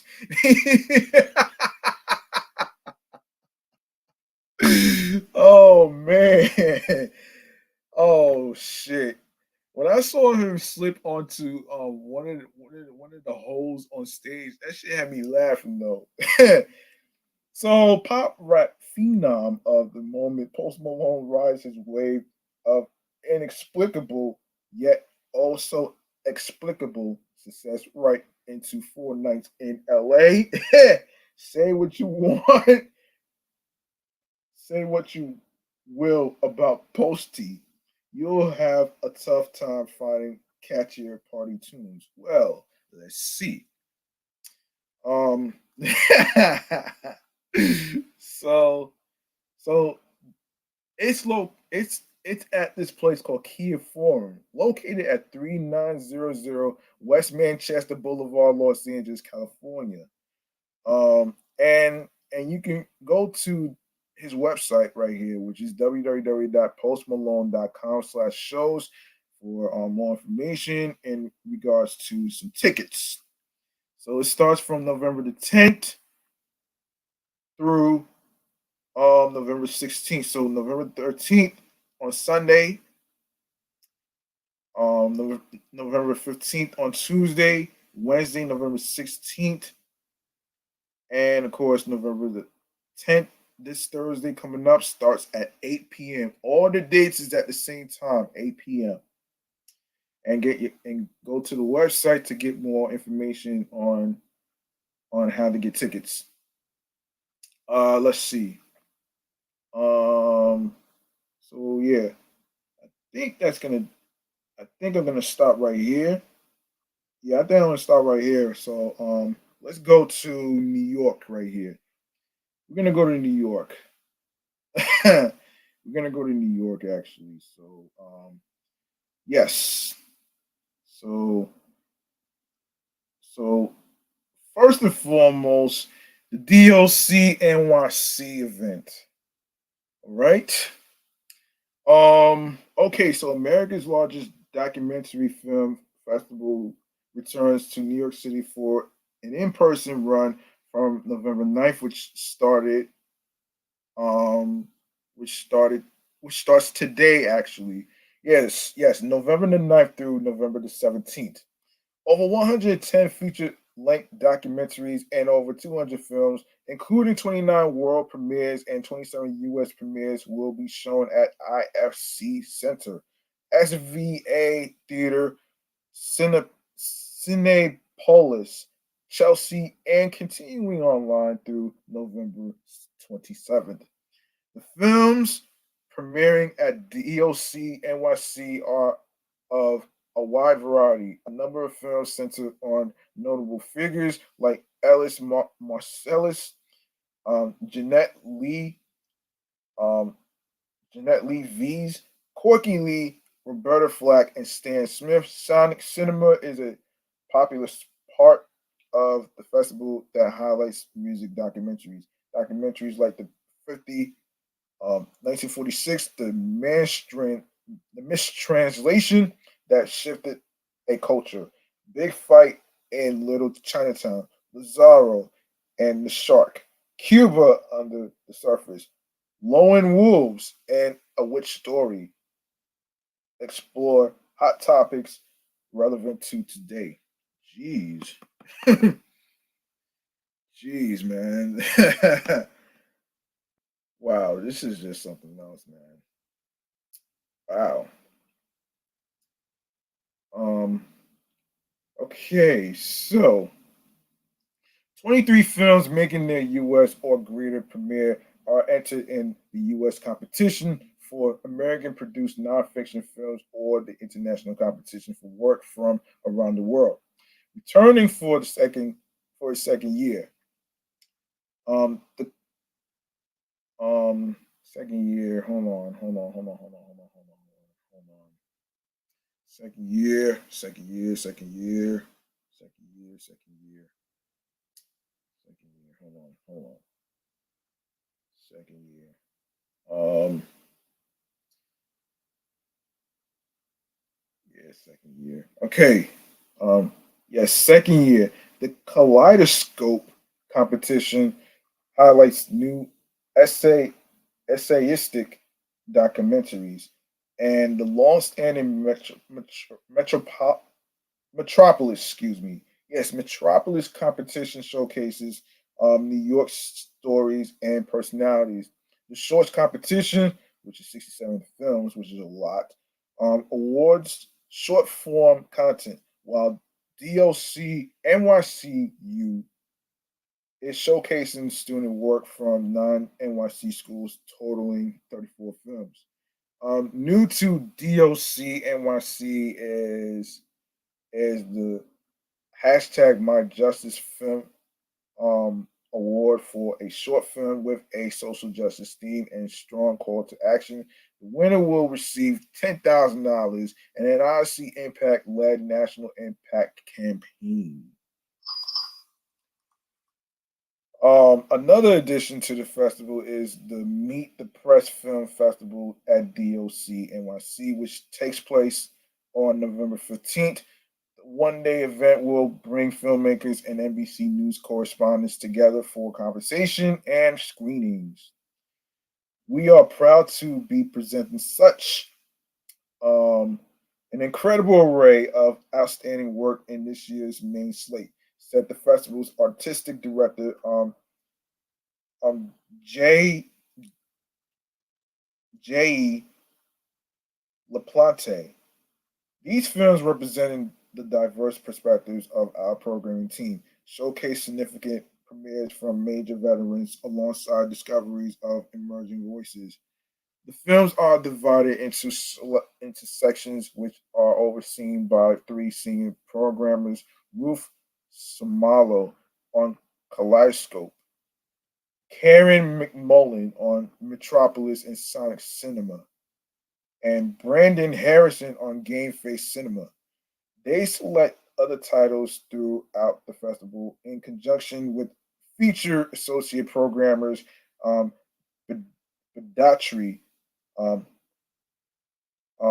Child Hurry, and Kim Garcia, who oversee the investigations and fight the power sections. The festival's shorts programmer, Sama Ali, works with associate um, programmers DeWitt Davis and Robert John Torres.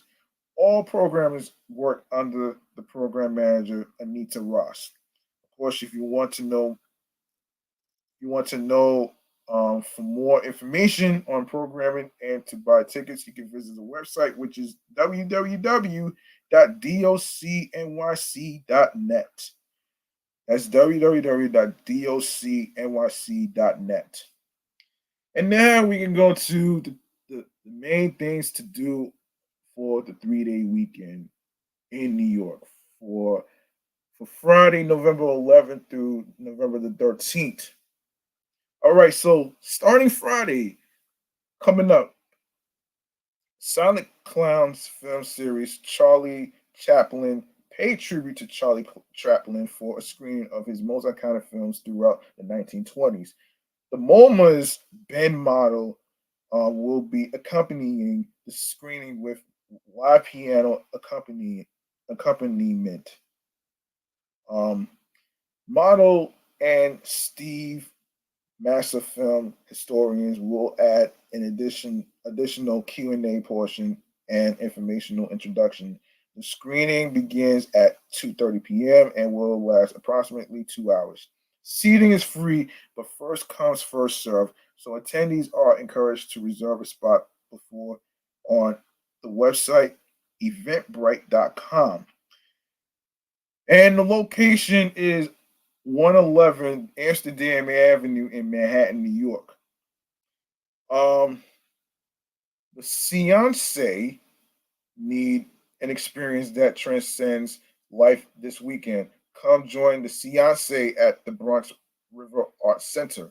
Vocalist um, Janai Lavita is leading a semi-improvised theatrical concert event. The show focuses on giving messages from the dead to the living from the beyond.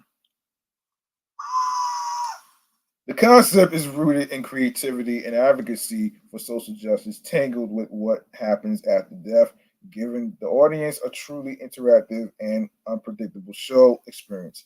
The tickets are free and can be reserved in the link that says here on the amny.com slash entertainment slash things to do slash AMNY weekender November 11th through November the 13th. So the show begins at 7:30 and it ends at 9 p.m.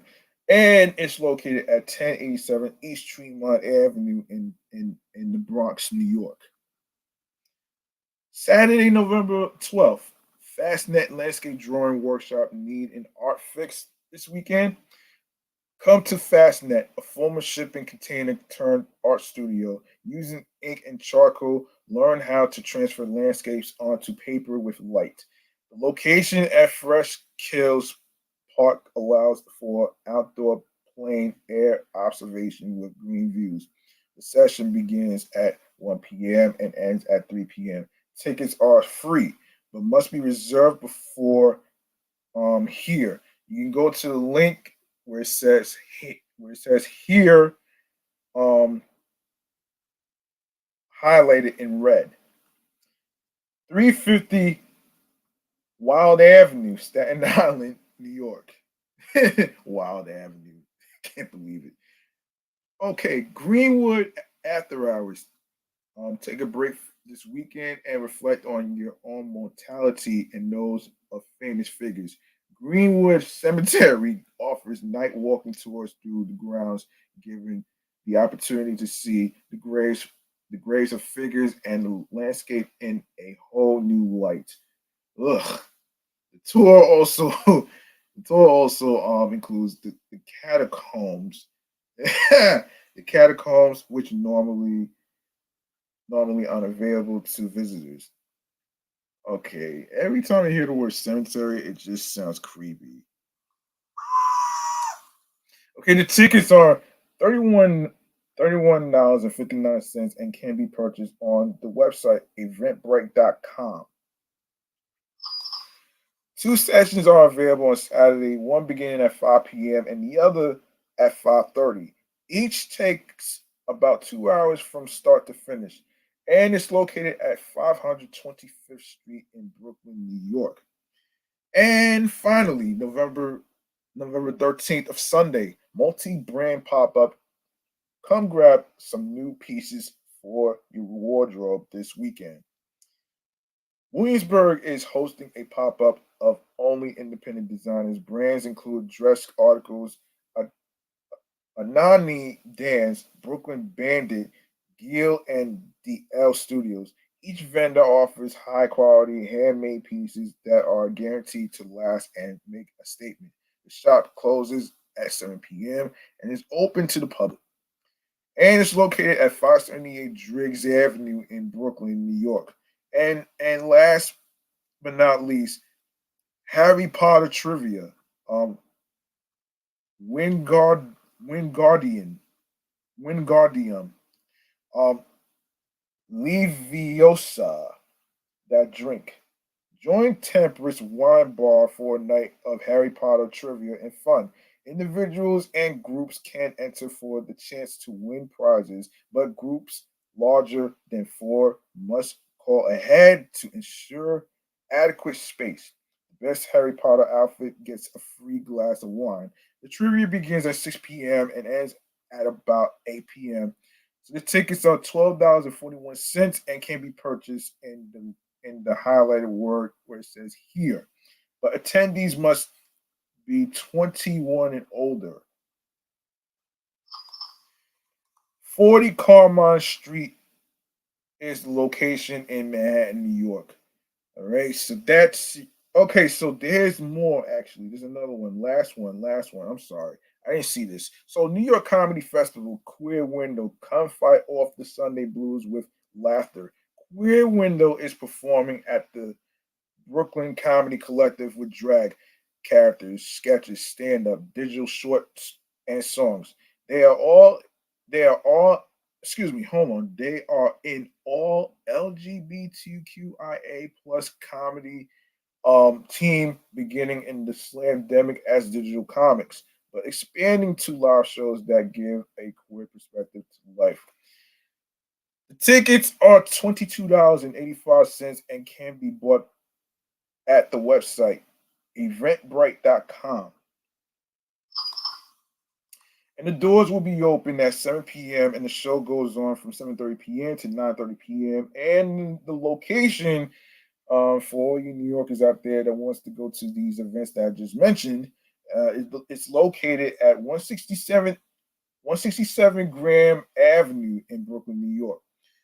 All these locations that I just mentioned just now on you can go to for the New Yorkers right here, you can go to www.amny.com/entertainment/things to do. And it's gonna have a whole list of things to do. I will actually check that out on a on a Wednesday. Um that's pretty much when they put up everything on their website. So check out the website amny.com. And for the people who are Californians, you can check out timeout.com and slash things to do in Los Angeles with all the events over there. You can check out the events and where you can get your tickets, where you get your tickets, what is going to cost you money and what is going to be a free events. All right, so there you have it right there, folks. I'm actually going to wrap this up right here. Um, I'm gonna wrap this up right here, man. So real quick, man. If you are more than welcome to make a charitable donation to my Cash App, which is G Money Stacks 555.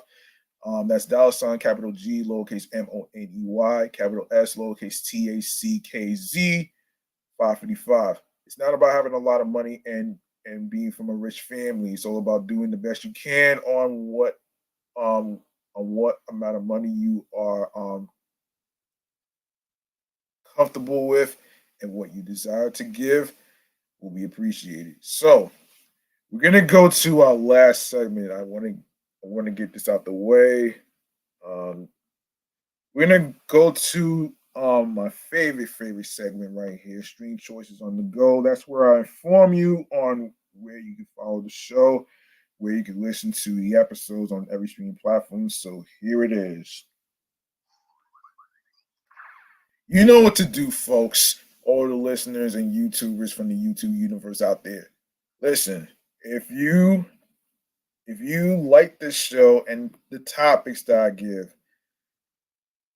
you can show some love by following Off the Meat Rat Chainz New York podcast on Facebook and Instagram, alongside with my other two shows that I do on a weekly basis, which is my sports show, which is Excellent Fun Vibrant Talks podcast, alongside with my review show, which is Meticulous Vibe Juice podcast, alongside with following me on the gram on the primary handle, which is G Money Stacks 555 in Queens, New York.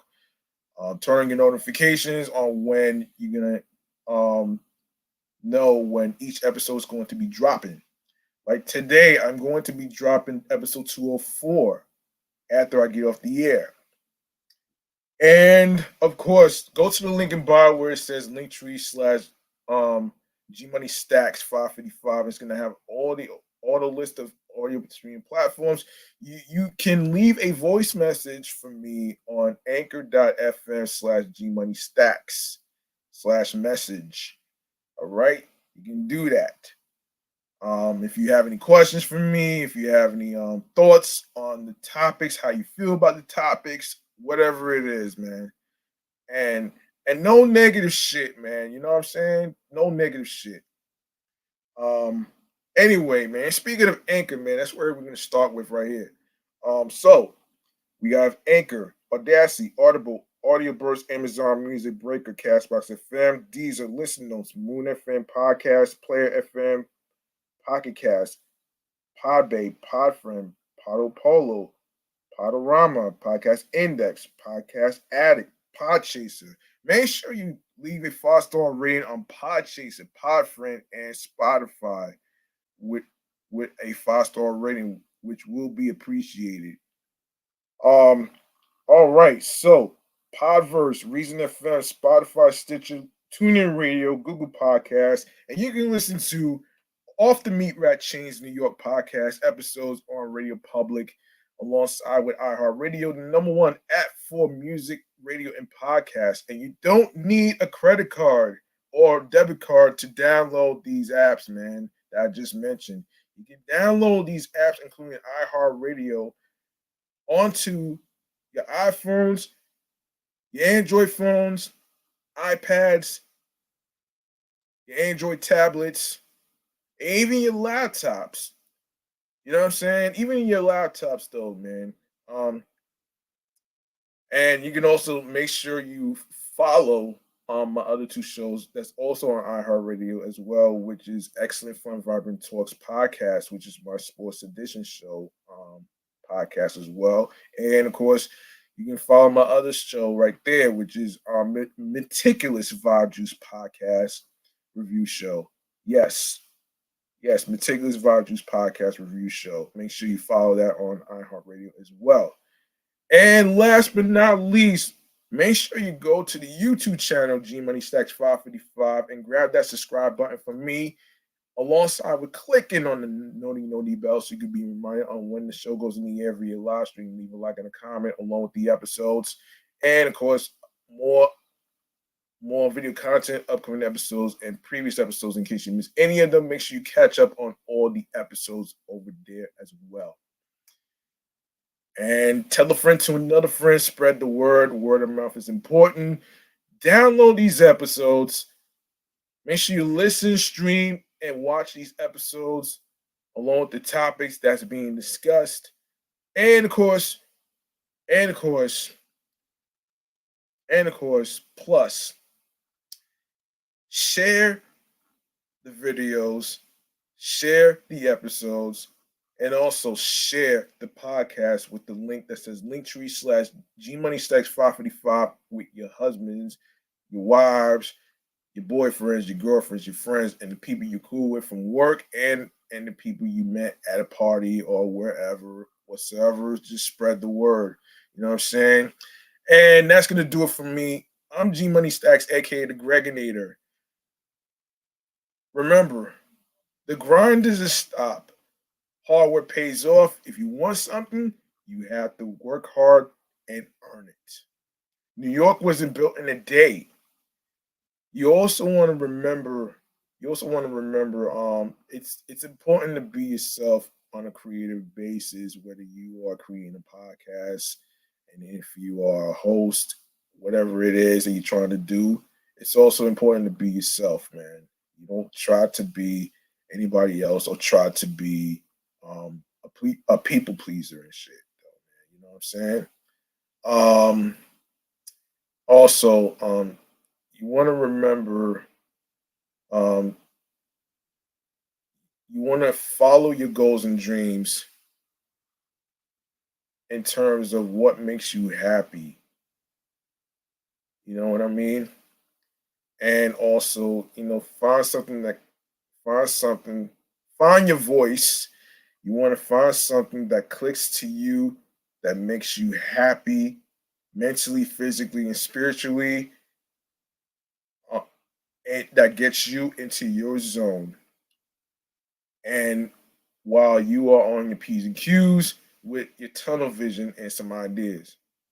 So don't let anybody stop you from accomplishing your goals and dreams, whether it's podcasting like I'm doing right now. Even though I actually was vulnerable to a cyberbully, which I told my testimony story right here. So I figured I'd do that because I was actually inspired by another podcaster who I spoke with actually from a poker app. Devoye. She is also a podcaster. You can also check out her podcast, the Pricey Cookie Podcast, which is also on Spotify, as well as my shows right here, including this one right here. Make sure you follow her and her podcast on Instagram as well. Um, and I think that's gonna do it. That's gonna do it, man. Be safe out there. I hope you had a chance to go out and vote yesterday.